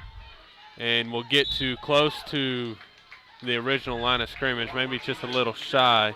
Gain of about 6 right there, which will make it 3rd and 12. And I think this is 4-down territory here for the Indians, Tyler. Yeah, I think so, Brad. So ball officially spotted at the 43-yard line of the Savages. Probably calling a play that not necessarily going for all 11 yards. It's officially 3rd and 11. But you're maybe not going for all 11 right here. Maybe trying to cut this, making it 4th and manageable for a possible 4th down play. He'll drop back to pass, looking. He's going to let it fly to Carter, who's got all over him. Caught! And he's on his feet. Touchdown! What a play by Carter with the defender right in his face. Probably could have been a defensive PI penalty, Tyler, but no call there. Carter able to come down with the catch and extend this lead here for the Indians.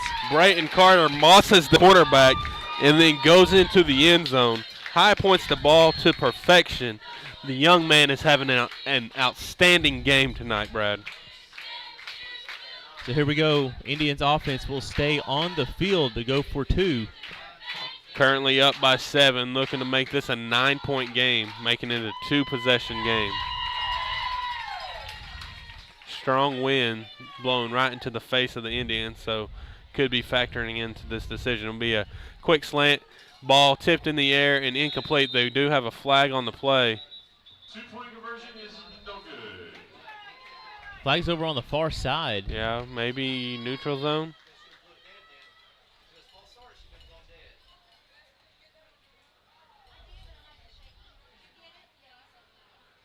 False start against the. There was a flag on the play. Legal procedure. So we're going to have a legal procedure here against the Indians. Extra point, no good. All right, so 26-19, Stilwell on top by 7, 9:04 remaining. Outstanding throw, but even more spectacular on the receiving end was Brayton Carter as he catches his 2nd touchdown on the night, Brad. Exactly what the Indians needed coming into this second half right here. You get your stop, get the ball back, offense goes down and scores to extend this lead, and now they have the advantage the rest of the way if they can just hold serve. Yep. I don't think I've used so many tennis analogies in a football game in my life.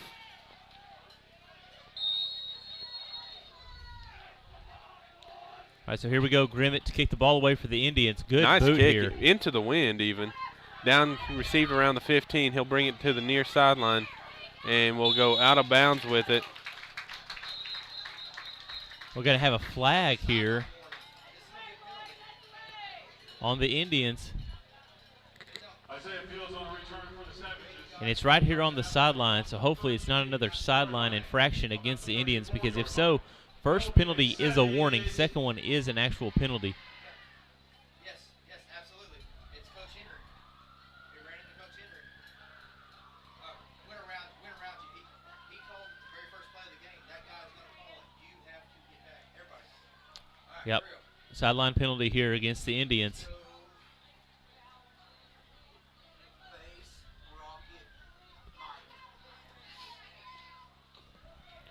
I think it's a 5-yard penalty.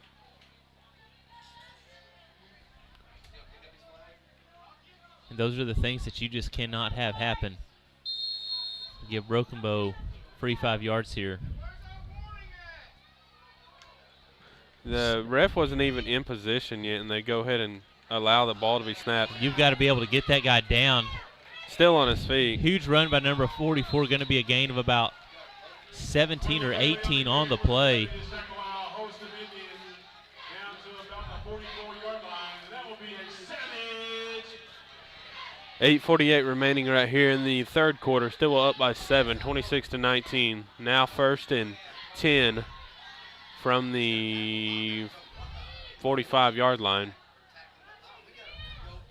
Take a snap. Gonna be a run. Oh, good nice hit. tackle there. Who was that? I don't know. Looked like it was Chase Benham first through that line. Was able to make the stop. Blew that up. Couple of freshmen making some impacts tonight, Brad. So it'll be 2nd and 15 for the Savages. 8:20 left left in this third quarter, Tyler. Just a reminder to our fans, this is a 7:30 kickoff tonight. Handoff again up the middle to number 44. They hold on to him right there, Brad, so it'll be 3rd and long, 3rd and 11. Good stop there by Hunter Miller and Mason O'Neill. Stilwell defense with a chance. Probably 4-down territory, I'd guess.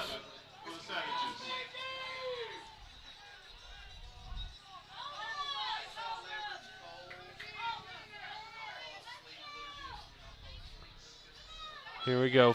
3rd and 11 on the 46. There'll be a handoff Right up at the the middle, middle. and they Stop stop again. it, Brad. Great job by the the Indians. defense. 7:30 remaining here in the third quarter. Stilwell forcing a 4th and 11.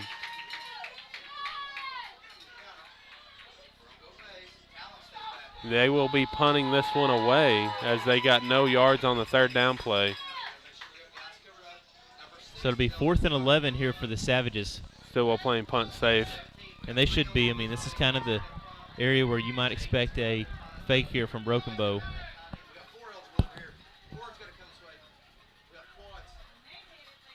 And there'll be a rugby-style punt, and that one will stay in bounds this time, and then we'll roll out of bounds. So let's see how much extra yardage they get. That's a And good that's spot. actually, that was better than where the ball actually went out of bounds. So Stilwell gets about an extra yard on that spot.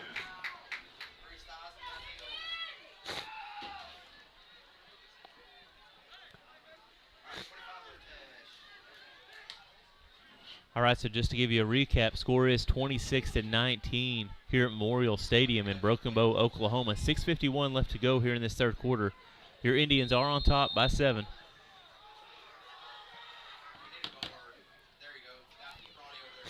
All right.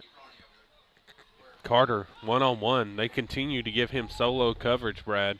If you're going to keep giving it to him, keep taking advantage of it.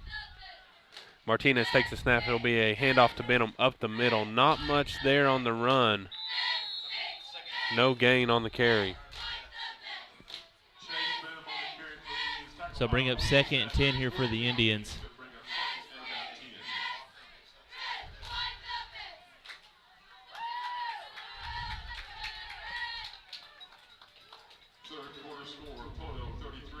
So 2nd and 10 for the Indians. 8:23 remaining here in the third quarter. Stilwell up 26-19.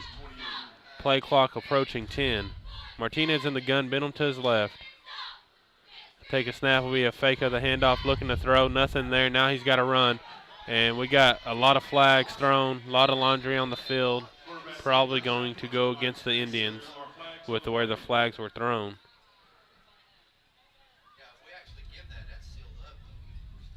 Holding against the Indians. Play is declined, or penalty is declined, so it'll be 3rd and So it'll be 3rd and 10. he goes. He was Okay, tackled 3rd for a and- loss, so it'll be 3rd and about 14. Approaching the 8-minute mark.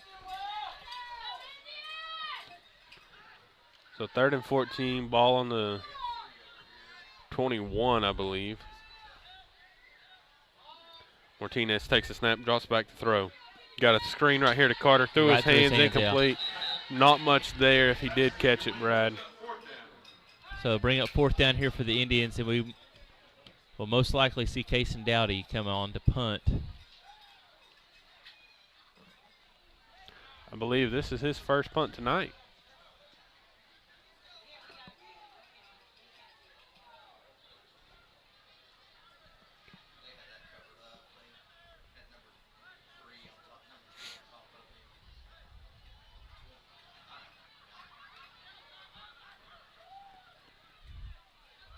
So wind has kind of died here in Memorial Stadium. Yeah. Snap back to Dowdy. Nice Good punt. punt by Kason Dowdy. Oh, they missed a big chance for a huge tackle right there. Now he's got a lot of green grass in front of him. Still on his feet. Going to be tackled inside the 30-yard line. Yeah, it looked like Lucas Stanley had him dead to rights, Tyler. He was able to evade that tackle from Stanley.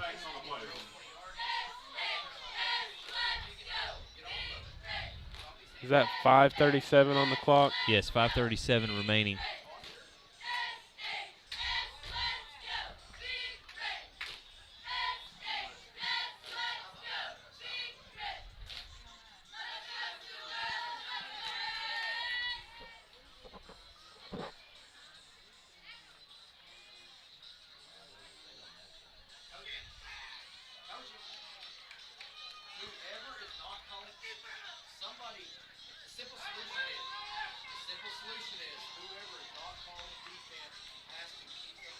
Sideline warning penalty again. So 45 yards here. That Stilwell's giving Broken Bow.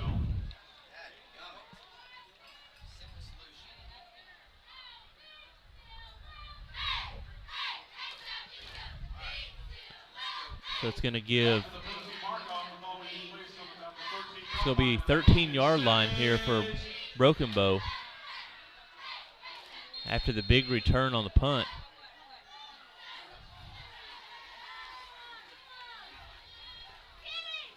Direct snap to the running back. He's free and will get into the end zone. So 26-25, extra point pending now. Broken Bow with a chance to tie it up.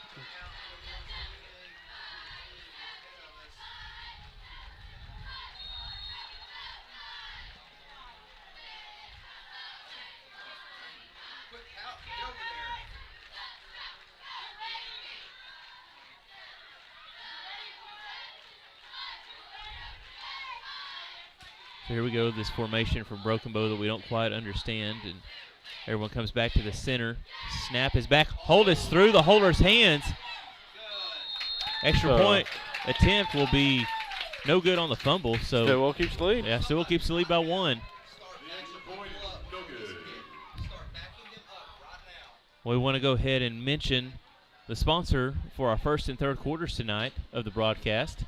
Sponsor for the first and third quarters is Studio 106, who houses all of your beauty needs. They are a huge supporter of Stilwell football and proud to be one of our sponsors tonight. Studio 106 includes Becky Barnes of Becky's Hair Salon, Ruth Forkiller of R. Dowdy Hair, Jasmine Lowry of Jasmine's Nails, and Christy Young Rust of Forever Young Aesthetics. They want to thank you for supporting local businesses such as Studio 106.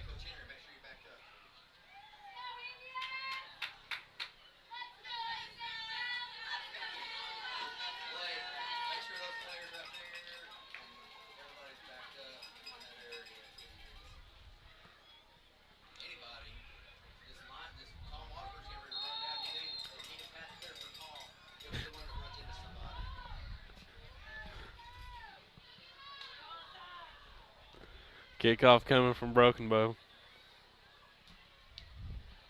Best kick we've seen tonight from them. Talon Hawk catches it and will return it coming up to the far side and will get popped around the 25-yard line. So this will probably be some of the worst starting field position that Stilwell's had all evening. If you're like most people in Oklahoma and can't watch the Oklahoma City Thunder due to them being on Valley Sports, they did win tonight 108-105. Still on track for that 82-0, baby. 82-0 record. Well, 83-0 because they'll win the mid-season tournament too. So here we go. Stilwell with the ball on the 25-yard line. As Tyler mentioned, 5:23 remaining here in this third quarter. Martinez in shotgun, flanked by high snap, but he Benham. gives it to Benham. Benham's going to be tackled. Looks like there was a face mask, no flag. Going to be a loss of about 1 on the play. Chukalate back on the field, Brad. It's a good sign for the Indians.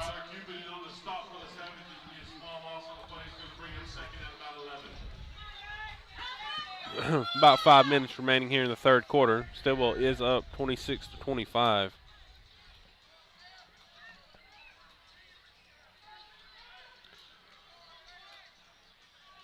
Carter one-on-one. I love it. Let's go to him. Draws back to pass. Throws it to Carter. He catches. He's maybe close to a first down right there.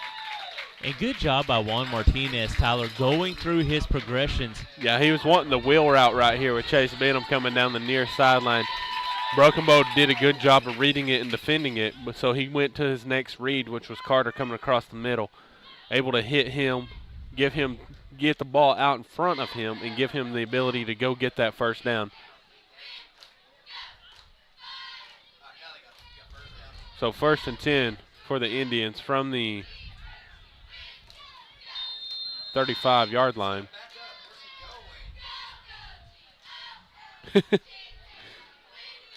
Lucas Stanley thought he had more of a gain than that. Juan in the gun. He'll take the snap, drops back to pass. Gonna fire it over the middle to Carter. Little tall, and incomplete. You know, and that's a tough flag throw on the to make. play.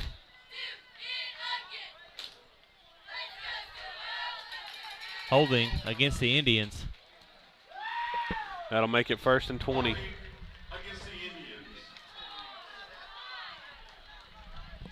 Brad, would you say probably 90% of these flags have went Broken Bow's way? After the initial call of pass interference on that first drive for the Indians, every call has went against the Indians. After the penalty mark-off, going to bring up 1st and 20 for the Indians. So 4:14 remaining in the third quarter. 1st and 20 for Stilwell, back to the original line of scrimmage on this drive, the 25-yard line. Take the snap. It'll be a fake handoff. Throwing it out to Grimmett, and it'll be incomplete. Probably better that it was incomplete, as there was not much there to get if he were to catch the ball right there. So Yeah, 4:08 remaining. That seemed like a play that took a long time to develop because that throw was to the far side of the field. The most successes came whenever they've thrown it downfield, Brad, or those slant routes.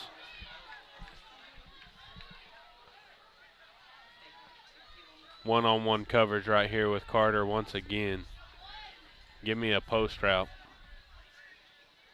He'll drop back to pass. He's looking that to way. Shelley. That's going to be a pick, intercepted. and that's going to be 4-6 right there, Brad.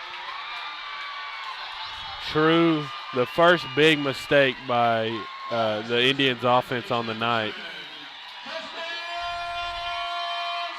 So the Savages have retaken the lead. First time they've had a lead, I believe, since first quarter, Tyler. With 3:59 remaining. When it was 13-12.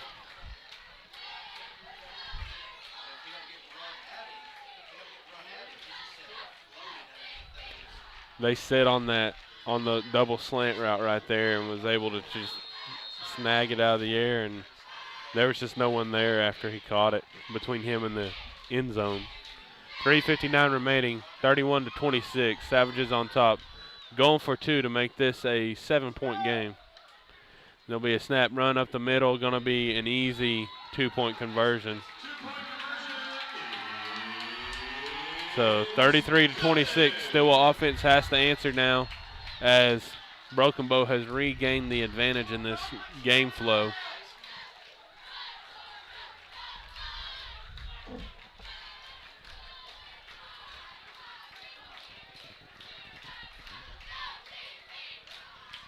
So as the score has changed here, we'll look to see other scores that have changed in 4A4. Poto has put this game against Ada to bed, Tyler. It's in the fourth quarter, but they are up by a score of 40-7. And then Medill has retaken the lead against, Hilldale has retaken the lead against Medill. That game is being played at Hilldale tonight. Score there is 20-14. Salisaw also visiting Fort Gibson. They are on top of the Tigers by a score of 42-35.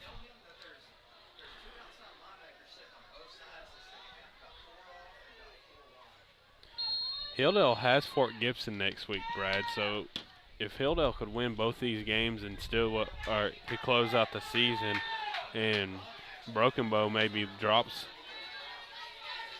this one, and Broken Bow has Ada next week. So If Broken Bow were to drop this one and lose next week, I think Hilldale could be the one that sneaks into that fourth So spot. this will be Holmes that'll return the kick. He'll get to the 30-yard line. Holmes on the return for the Indians back to about the 30, 31-yard line. It'll be first down. So back to work here for the Indians offense after the turnover, which resulted in the pick six and gave Broken Bow their first lead since the first quarter. And if you're Martinez, short memory here, Tyler. You got to shake that one off. Not be afraid to let that ball fly. They've had great success in the air tonight against Broken Bow. Stilwell setting a team record for most points ever scored by the Indians down here in Broken Bow. Previous record was 23. They got 26 tonight. There'll be a handoff to Benham coming to the near side right here. Not much there. Maybe a gain of two. We're gonna Got get a a flag. Sam Herson on the stop for the Savages. You got more flags coming. Yep. This is one of those times where you have to be the cooler head and prevail. You know, we talked about Chukulate returning to the field, Tyler, but he still does not look 100%.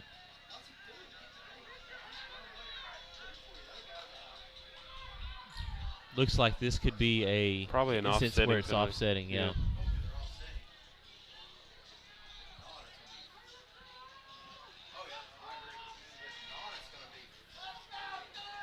And that is lightning here in Memorial Stadium.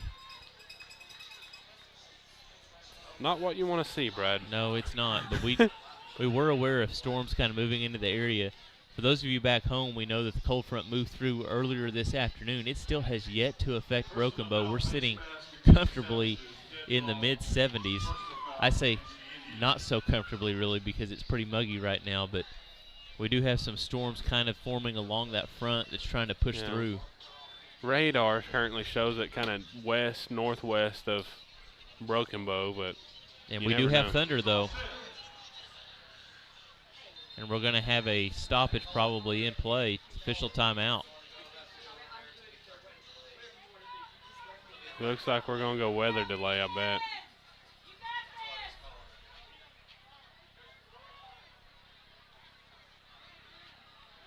Did we see official penalties? Was it offsetting? I don't know if we saw the call, but the ball did not move from where Benham was taken down. So I'm going to go ahead and guess offsetting penalties here. Looks like they're going to be going to the locker room for now. Yes. So we will have a weather delay. So at a minimum of a 30-minute weather delay, as they have to you have to have lightning from an X amount of miles from the stadium for a minimum of 30 minutes, and then play. It was already a late start to what we were typically accustomed to with the 7:30 start, but now it'll be a little bit of a later night. So at least 30-minute delay here. We'll try to keep you abreast of the situation, but we'll be back on air pretty soon with the conclusion of this game. Stilwell will have the ball whenever we do resume play. So we'll just ask you guys to sit tight for a little bit. Go check out the World Series for about 30 minutes. Yeah, check out the World Series, see how that game turns out, and then come back and join us. Sounds good.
give you an update. Players are currently making their way back to the field, so we should resume play momentarily. Probably give the players a brief warm-up period to get themselves ready to go once again. But we are once again, getting close to resuming play after a lightning delay here in the Broken Bow area. No rain falling as of now, but lightning to the west and north of us caused the delay. And Stilwell back on the field will start warming up, as is Broken Bow. But we will resume play here soon. So stay with us, and we will be back with you shortly.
Okay, we are about 3 minutes away from resuming play right here. Just to kind of reset everything, we went to the weather delay or lightning delay at the 3:46 mark here in the third quarter. There were, I believe, offsetting unsportsmanlike penalties between the two teams. So I think we are replaying 1st and 10 from the 30. Stilwell is on offense, but that's where we'll be at when we retake the field, Brad. Yeah. And I was just informed, too, by Coach Matt Stilwell that the official rule is it's a district game, so play has to finish tonight. So they actually have to finish the game. There won't be any going ahead or I guess basically ending play right now. Also, too, the rule is that with every lightning strike, the clock starts over again with another 30-minute delay. All right, so let's hope that the weather stays to the west and to the north of us, and that the lightning does not get close once again. That way, as I said, we got a 30-minute late start to what we typically get started at anyways. We are at 9:48 real time, or current time, with,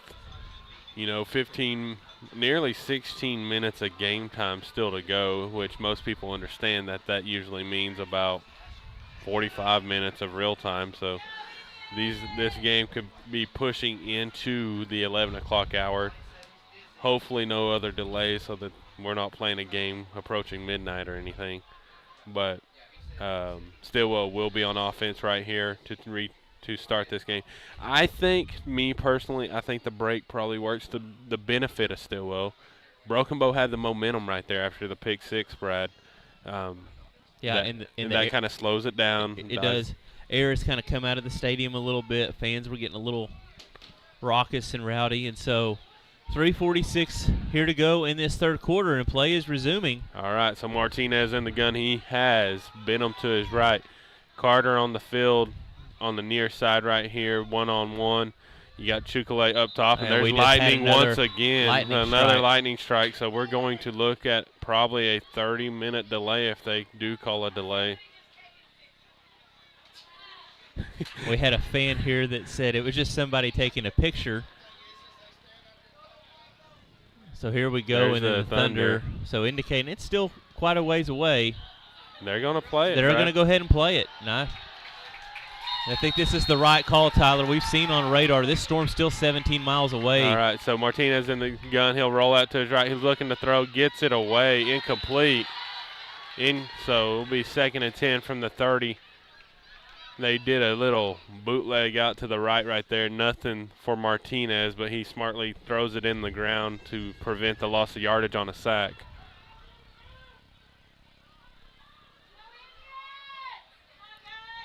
And we have the Broken Bow coach out on the field. There's Oh, an their AD on the field. So 3rd and, I'm not sure what down it is. The near one. All right, 2nd and 7, Brad. So Martinez drops back to pass, rolls to his right, looking to run now, cuts it upfield, got a lot of yardage right there. Probably a first down, close to it. It's awful close. They're going to mark him just about a yard short, Tyler. 3rd and inches probably right here. And I appreciate the Broken Bow. Get up. They call it a first down, Brad. So first down for the Indians. So under 3.5 minutes remaining right now. 1st and 10 for the Indians from the 40-yard line. Little discombobulation just amongst the refs and everything. Everybody trying to get resettled and get the rhythm back. Handoff up the middle is about 2 yard, 1 yard game. So clock ticking under 3 minutes to go. 2nd and 9 from the 30 or from the 41. Poto is officially the winner of 4A4, Brad. Score of 40-7, and we know Ada to be a good team, ranked number 4 in the state. That'll be a handoff up the nope. He pulls it out, looking to throw, throws it across the middle to Carter, and that one is knocked free. And he was hit hard. That was a hard hit to the head.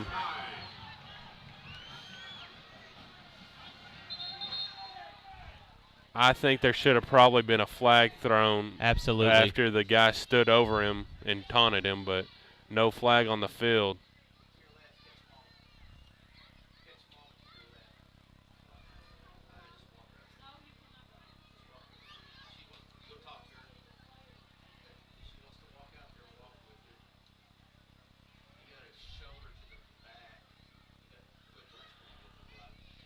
He's up on his feet. That's a great sign right there.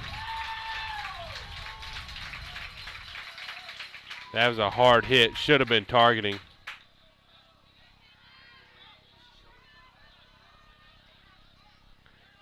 There was a flag right there to be thrown, Brad. Absolutely. Either on the taunting after the play, or if you wanted to call targeting. And to me, that's the biggest shocker is the non-call and the targeting, because he had no intention of making a play on the ball, at least from our vantage point. Yes. So here we go, 3rd and 9. Big play for the Indians right here. They need to convert. Carter being looked at on the sidelines now. Who's your go-to guy? You got to assume it may be Chukalate. And he is not 100% right now. High snap. Good job by Martinez. Looking to throw the screen. Gets rid of it. Chukalate! Oh, my goodness! Almost makes an unbelievable catch. Martinez takes a hit, and he's down now.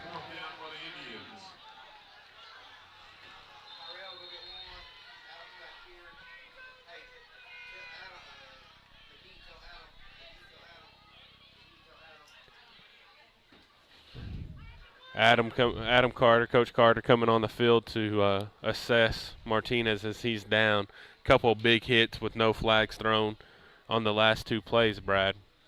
Yeah, and it would be interesting to see here who would take snaps for quarterback. Yeah, it is 4th and 9. because Carter's the backup quarterback. Yeah, Carter's the backup quarterback. I would imagine Trey Chukalate would probably step in. And that's pure speculation on our part. We don't know the depth chart as who's the emergency QB or third-string QB. Martinez is up, though, and walking off the field under his own power. 2:20 remaining, though, 4th and 9. I would imagine Dowdy's coming on to punt here.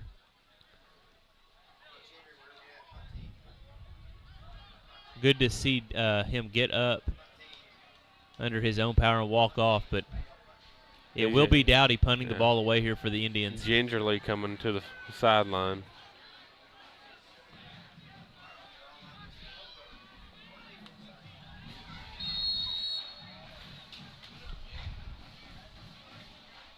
So here we go. Snaps back to Dowdy. He's going to get the boot away.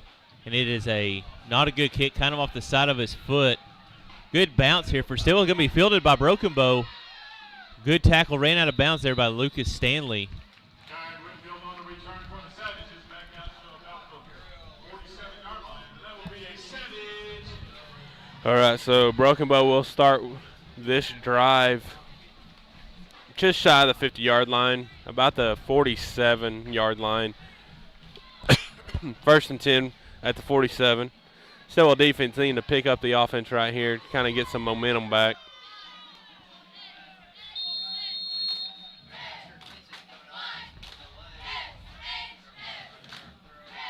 Broken Bow will start in the gun. 44, the running back to the right of the QB right here. It'll be a handoff up the middle. Big gain on the first down run. And he is hard to bring down, Tyler.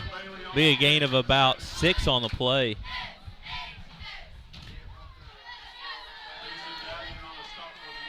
So second and roughly 3 coming up.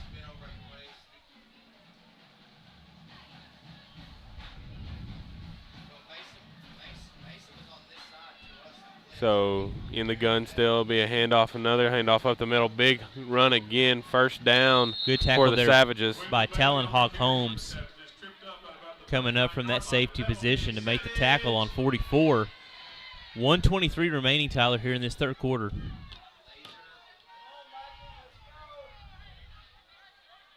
Defense has to get a stop here, trailing Broken Bow by 7.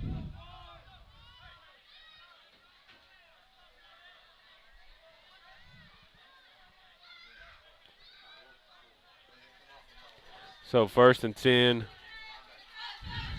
looking to run it, and yeah, there was some confusion there in the backfield. Able to get about 2 or 3 out of that carry.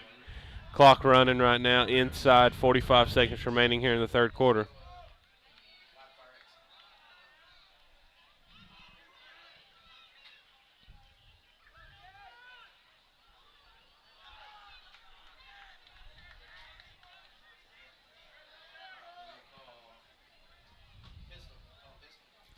So we go shotgun formation here for the Savages. Handoff to number 3 up the right side. Big carry on the right side, still running. And still on his feet, spinning, now running. And will be tackled right here he does get the first down, tackled just shy of the 20-yard line. So clock will stop after the first down run by Broken Bow. 17 seconds left to go here in this third quarter. Still just feels kind of, like you said, the air out of the stadium right now. Everybody trying to get moving once again. Broken Bow will let this clock run out, and the fourth quarter will be coming up as the Broken Bow Savages hold a 33-26 advantage. Stilwell offense going to be forced to put up some points here in the fourth quarter, Brad. Yeah, first off, Tyler, big opportunity here for Stilwell on the defensive side of the ball. Have to get a stop against the Savages. I just think right now with the way the momentum is gone, it kind of shifted toward Broken Bow. 14 points, if they're able to get up by 14 against Stilwell in that fourth quarter, will be really hard to mount a comeback. Yeah. You know, the way the third quarter started, Stilwell had a lot of momentum with a chance to really bust this game open, and a couple of miscues, and then that pick 6 really turned the game so far. It's been the pivotal play to this point.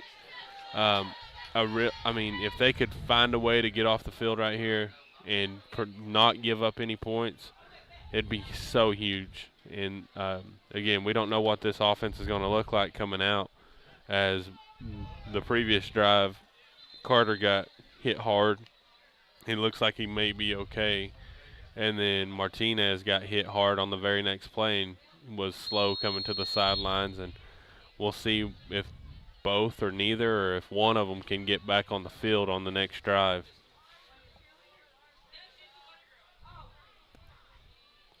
So here we go, shotgun snap here for Broken Bow.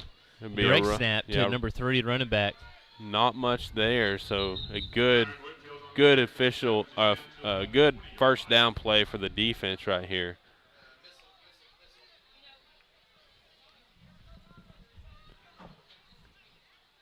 So clock continuing to run here in this fourth and quarter. they're going to run it down as far as they can every down, I would imagine. 2nd and 7 from the 21. Even when this game, was still in the balance. I mean, it still is in the balance, but even in the first quarter, whenever they were trailing, they were still letting the clock run down to 5 or 6 play clock. So, good. It's a halfback pass, and it's going to be intercepted by Cole Grimmett. There's a flag. It's got to be offensive PI. Got to be offensive PI. Has to be. I don't understand how that flag could possibly go against Cole. The Indians are celebrating.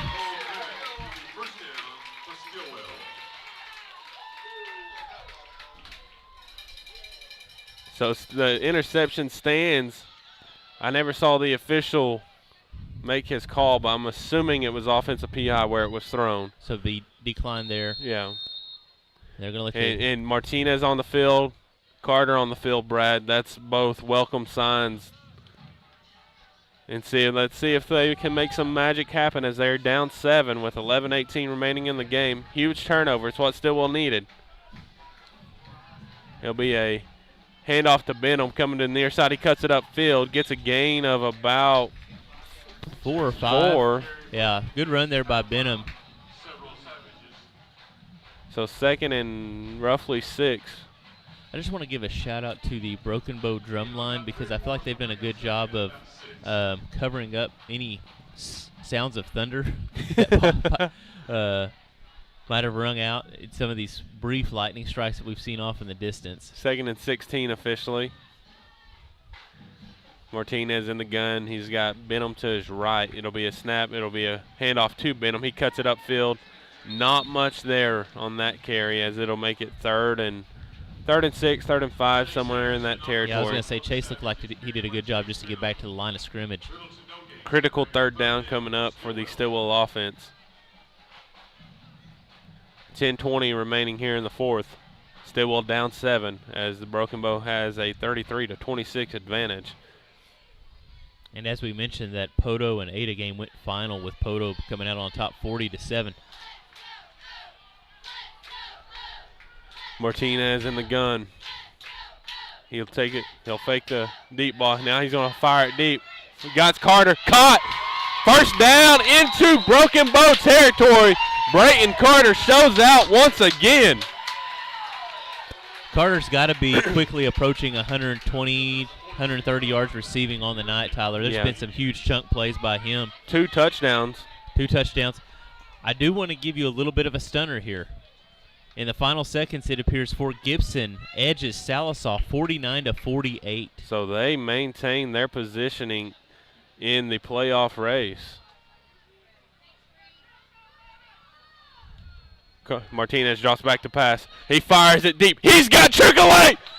Oh, right through the hands on a diving attempt by Chukalate. This led him a little too far, but great attempt there. It was a very well-thrown ball. And also going final just a few moments ago, Hilldale comes out on top against Medill by a score of 20-14. Making that Hilldale-Fort Gibson battle next week very important in the playoff run. All right, so 9:34 remaining here in this game. Ball is on the Savages 46-yard line. Benham moves to the left of Martinez. Martinez will give the ball to Benham. He stuffed at probably a loss of 1 or 2 right there, making it 3rd and very long. Yeah, he tried to go out that right side, Tyler, near side to us, and nothing doing. So going to be 3rd and 13. 9:10 remaining here in the 4th quarter. As we said, Stilwell trailing by 7. Have to believe this is 4-down territory here for the Indians. You don't have to get it all on this play, Brad, but you do need some kind of yardage to make it a 4th and manageable if you do plan on going for it on 4th. Sitting Carter. They're going to call a timeout. Okay. As the play clock was winding down right there. First time out of this half for Stilwell.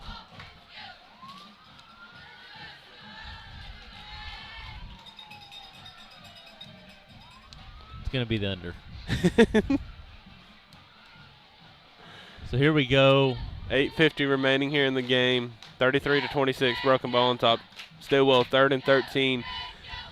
We have not seen any flashes of lightning as of late, so appears that storm may be moving out of the area. I'm not superstitious, Brad, but I am a little stitious. Here we go. Big 3rd down here for the Indians. As we mentioned, 4-down territory. Martinez. You got Chukalate up, or I'm sorry, Chukalate in the slot up top with Carter on the far side. You got Teehee and Lucas Stanley here on the near side. Martinez drops back to pass, moves it up into the pocket. Now he's running. Has the first down, Brad. And more. And gets hit out of bounds. No flag, though. Good job by Martinez getting that first down and more. Took a big shot going out of bounds, though. I didn't see what I just saw, Brad. Nope. Picture flash. It's a drone. Stinking drones. 8:41 remaining here in the game. 33-26. Stilwell marching, though, in deeper into Broken Bow territory. So clock has stopped.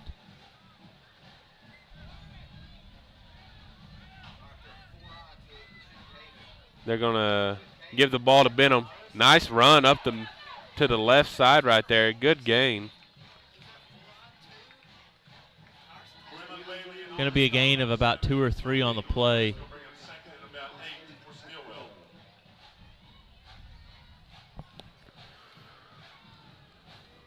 Woo. Don't stop it now. Need the momentum. Clock is ticking under. Yeah, 8:10 right now. Martinez in the gun. He'll take the snap. Looking to the left. Completes it to Carter, who stays on his feet and should be close to the first, I believe. And we're going to go ahead and call it a first down. First They're trying down. to move the chains. Big throw and catch there, Martinez to Carter. That's been the best combo of the night in the Stilwell passing game. And that storm is moving out of the area, just to confirm. It's moving to the northeast of Broken Bow right now. 7:40 here in the game.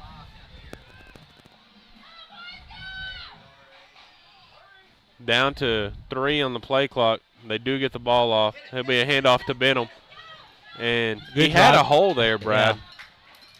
Good drive there by Benham. Going to get a gain of maybe 2. I'd like to see him put that foot in the ground and cut it back up kind of to the left right there. There was a nice hole, it looked like, for a moment.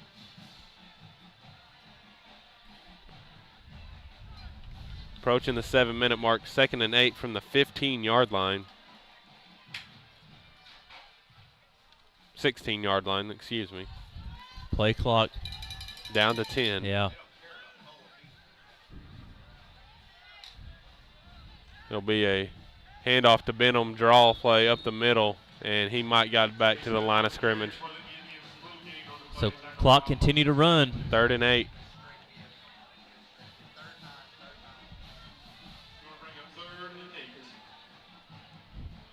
Again, you don't have to get it all on this play. You understand that it's a 2-play process right here. Right. But you do need yards. Ball officially spotted on the 16-yard line. Martinez will have Benham to his right. He has Carter and Teehee to the left. Chukalate and Stanley to the right. Looking to throw it. He goes deep to Carter. Carter's going to high point that one. It is deflected and knocked away. Good job by the defender to knock that one loose. A little more air on that one, and I think Carter probably brings it down, Brad. So it's going to bring up 4th and 8. Ball on the 16. Most important. We're going to have a timeout here. Yeah, I mean, this is the most important play of the game to this point. And so I don't blame Coach Ross for wanting to talk to his guys, make sure everybody's on the same page right here. Now, I have a question. Do you consider a field goal here? Cuts this to a 4-point game. Still plenty of time left. 6-0. Coming over the middle. And again, a huge factor in making that play happen would be protection. Yeah. I mean, Martinez has to have time for it to unfold. So the call is in. Timeout is over. But you have Carter. That's not the formation out there. Carter and Chukalate, who will be here on the near side. Stanley and Shelley will be up top. Benham goes to the right of Martinez. Martinez takes the snap. He drops back to pass. He fires it. And through the hands of Carter. Brayton Carter. So it'll be a turnover on downs for the Indians. And Carter was right at the sticks. Stilwell does have one timeout remaining. There's 6:04 remaining on the clock. They can get this ball back, but you cannot give up points now, Brad. No. And one thing to keep in mind, they did burn 2 timeouts right there, so Stilwell will just have 1 timeout to work with for the remainder of this game. Tough play for Brayton. He's been such a big-time player this whole night. So Savages will take possession at the 16-yard line, 1st and 10. And that'll be a run to the right side, still going. And probably a first down. So that'll be enough for the first down, we believe. Actually, we're going to say he is short of the line to gain, so bring up 2nd and about 2. You'd like to see somebody blow this one up and get them in the backfield, forcing a little bit of a 3rd and longer play right here, Brad.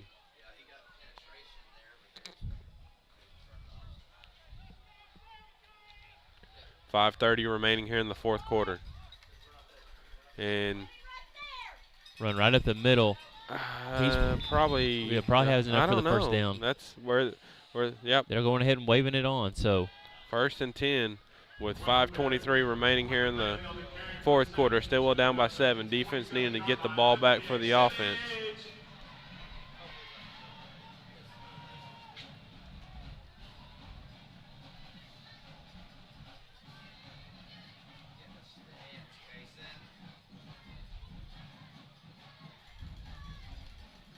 Snap is low. Hey, his knee was down, Tyler, before he handed the ball off. That should have been blown dead.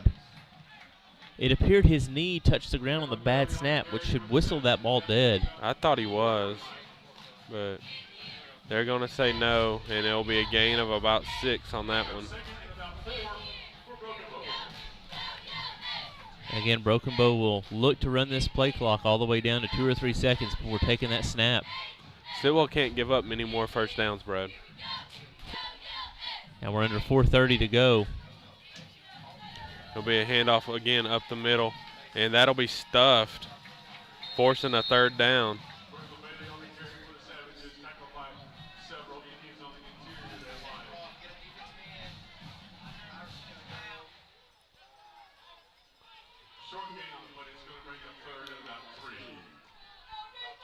So, quick substitution here for the Indians. Hunter Miller comes off. Tyrus Teehee comes on. 4 minutes remaining here. 3rd and 3.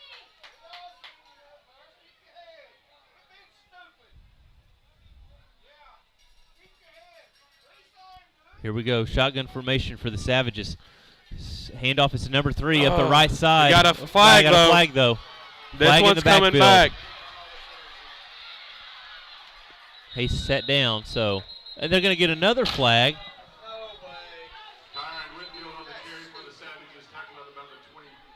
How is that a late hit? I don't know.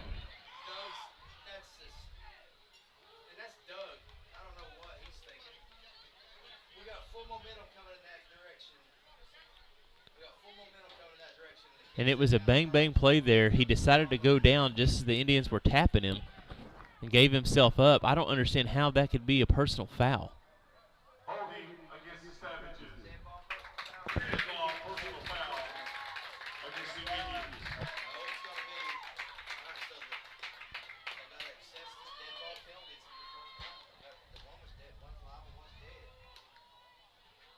That's So back them up 10, and then they'll count it forward 15. That's a horrible, horrible call on that sideline, Brad.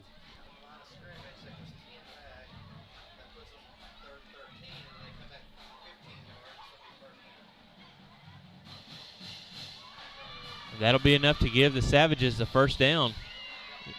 After the penalties are marked The ball will officially be marked at about the 39-yard line. 3:37 left to go. Indians only have one timeout remaining, so first down Savages here. Could have been a game-deciding flag right there.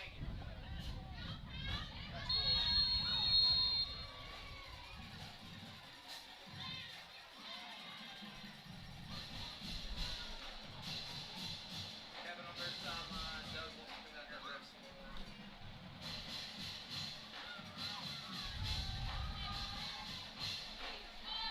It's going to be a handoff up the middle.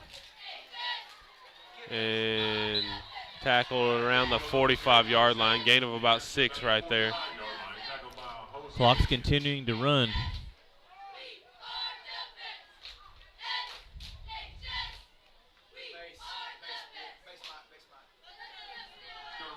So now under 3 minutes left to go.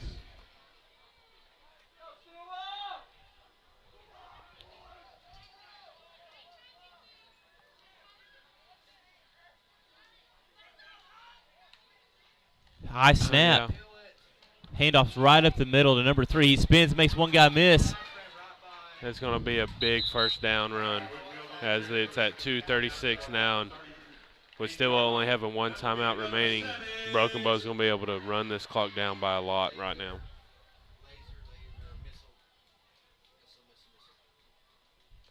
You need a bad snap. Yes, right here. absolutely. Bad snap, being able to recover the fumble.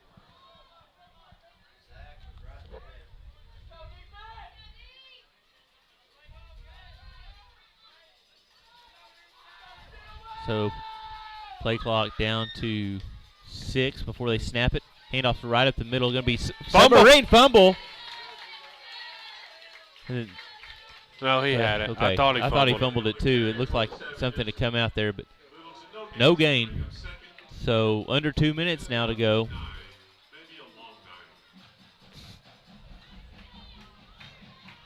Minute 50.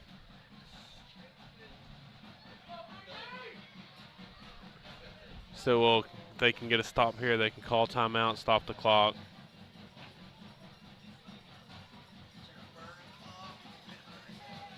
Play clock down to 5, 4, 3, 2, and Broken Bow will call a timeout at minute 31. So Brad, they run a play right here to make it. If Stilwell can get a stop, it'll be 3rd and whatever. Call timeout.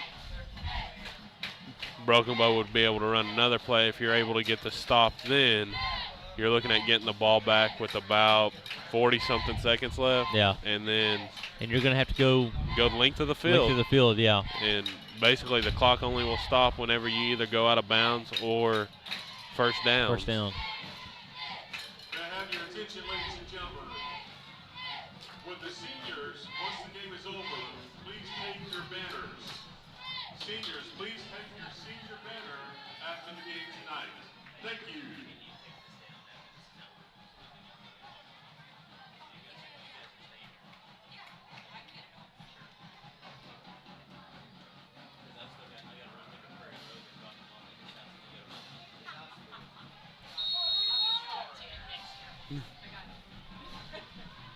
Like that it is.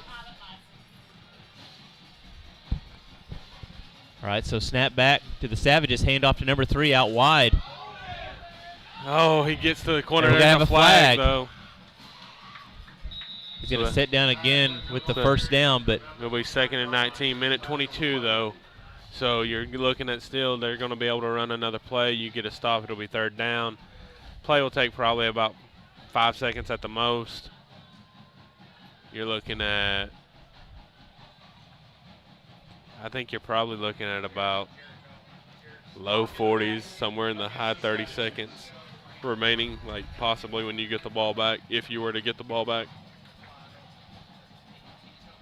Need a bad snap. That'd be the most optimal thing right now. After the penalty mark off, it'll be 2nd and 19 for your Savages. That ridiculous after the play dead ball personal foul along the sidelines over there.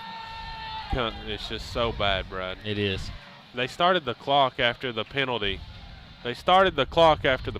Yeah, that clock, why did the clock start? Handoff up the middle to Broken Bow. 44 will get about 10 to 12 yards. On the carry for the Savages.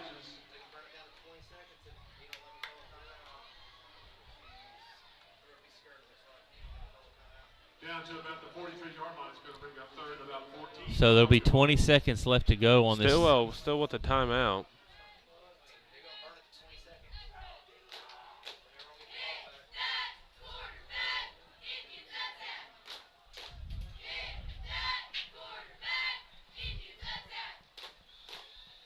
So Broken Bow content to let the clock run down, and they will probably call a timeout here.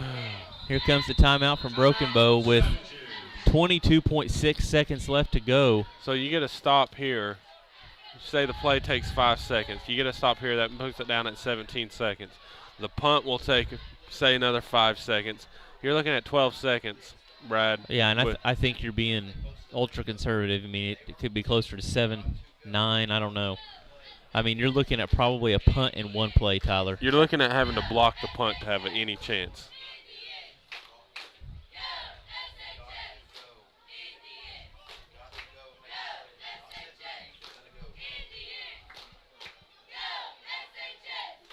You need a bad snap right here and recover it, or you're going to have to block the punt. One of the two things has to happen right here. And then on top of that, even then you'll still have to have a miracle happen.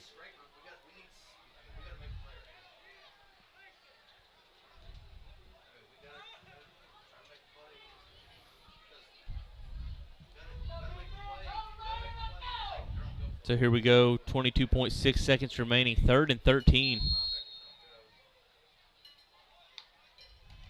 Snaps back, handoff up the middle. Good tackle there by Talonhawk Holmes. And that'll be a timeout. And that clock ran like 4 seconds off. The clock ran another 4 seconds after the stop. Timeout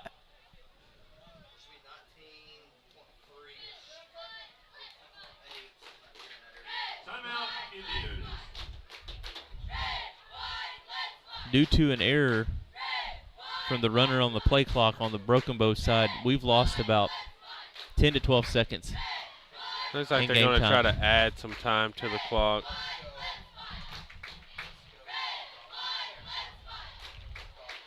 So it'll be about 4th and 9.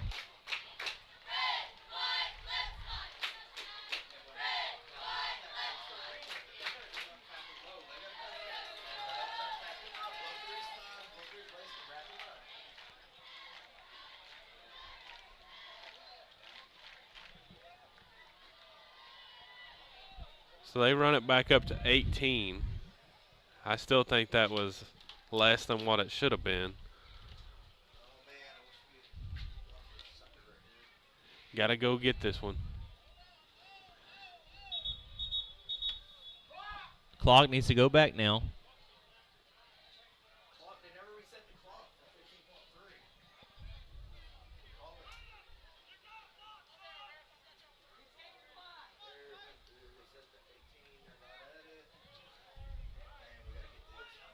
Got to come after it all out. And then if not, you got to hope Chick-fil-A can do something special.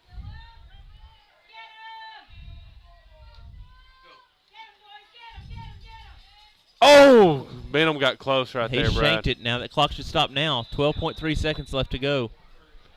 Still no timeout. No timeouts. 5-yard line. Stilwell will have it first down on the 25.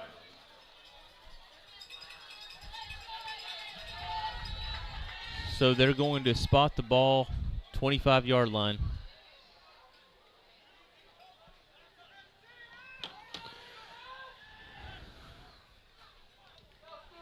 Brad, I don't know which one's tougher. The Hilldale one was a heartbreaker in overtime, but this one you feel like was taken, like your chance was taken away from you, and you had nothing to do with it. Exactly. So Martinez in shotgun formation. Benham to his right. He's going to roll out to his right. Going to throw it out here to Carter with 7.1 seconds left to go. Carter gets it to the 39-yard line. Go ahead and call it the 40. So this puts you in play, Tyler, to at least have one more chance at a deep throw. First down for Stilwell. Dare I say, Oklahoma fans won't like this, but the hook and ladder. I mean, I think you have to do something, not knocking Martinez's arm, but that is a long throw, and we know he has a powerful arm, but that's traveling 50 to 60 yards in the air. We're going for another quick one, and it's going to be passed out of bounds. So 3 seconds left to go. So we were wrong. Still was actually going to be able to run 3 plays after the punt.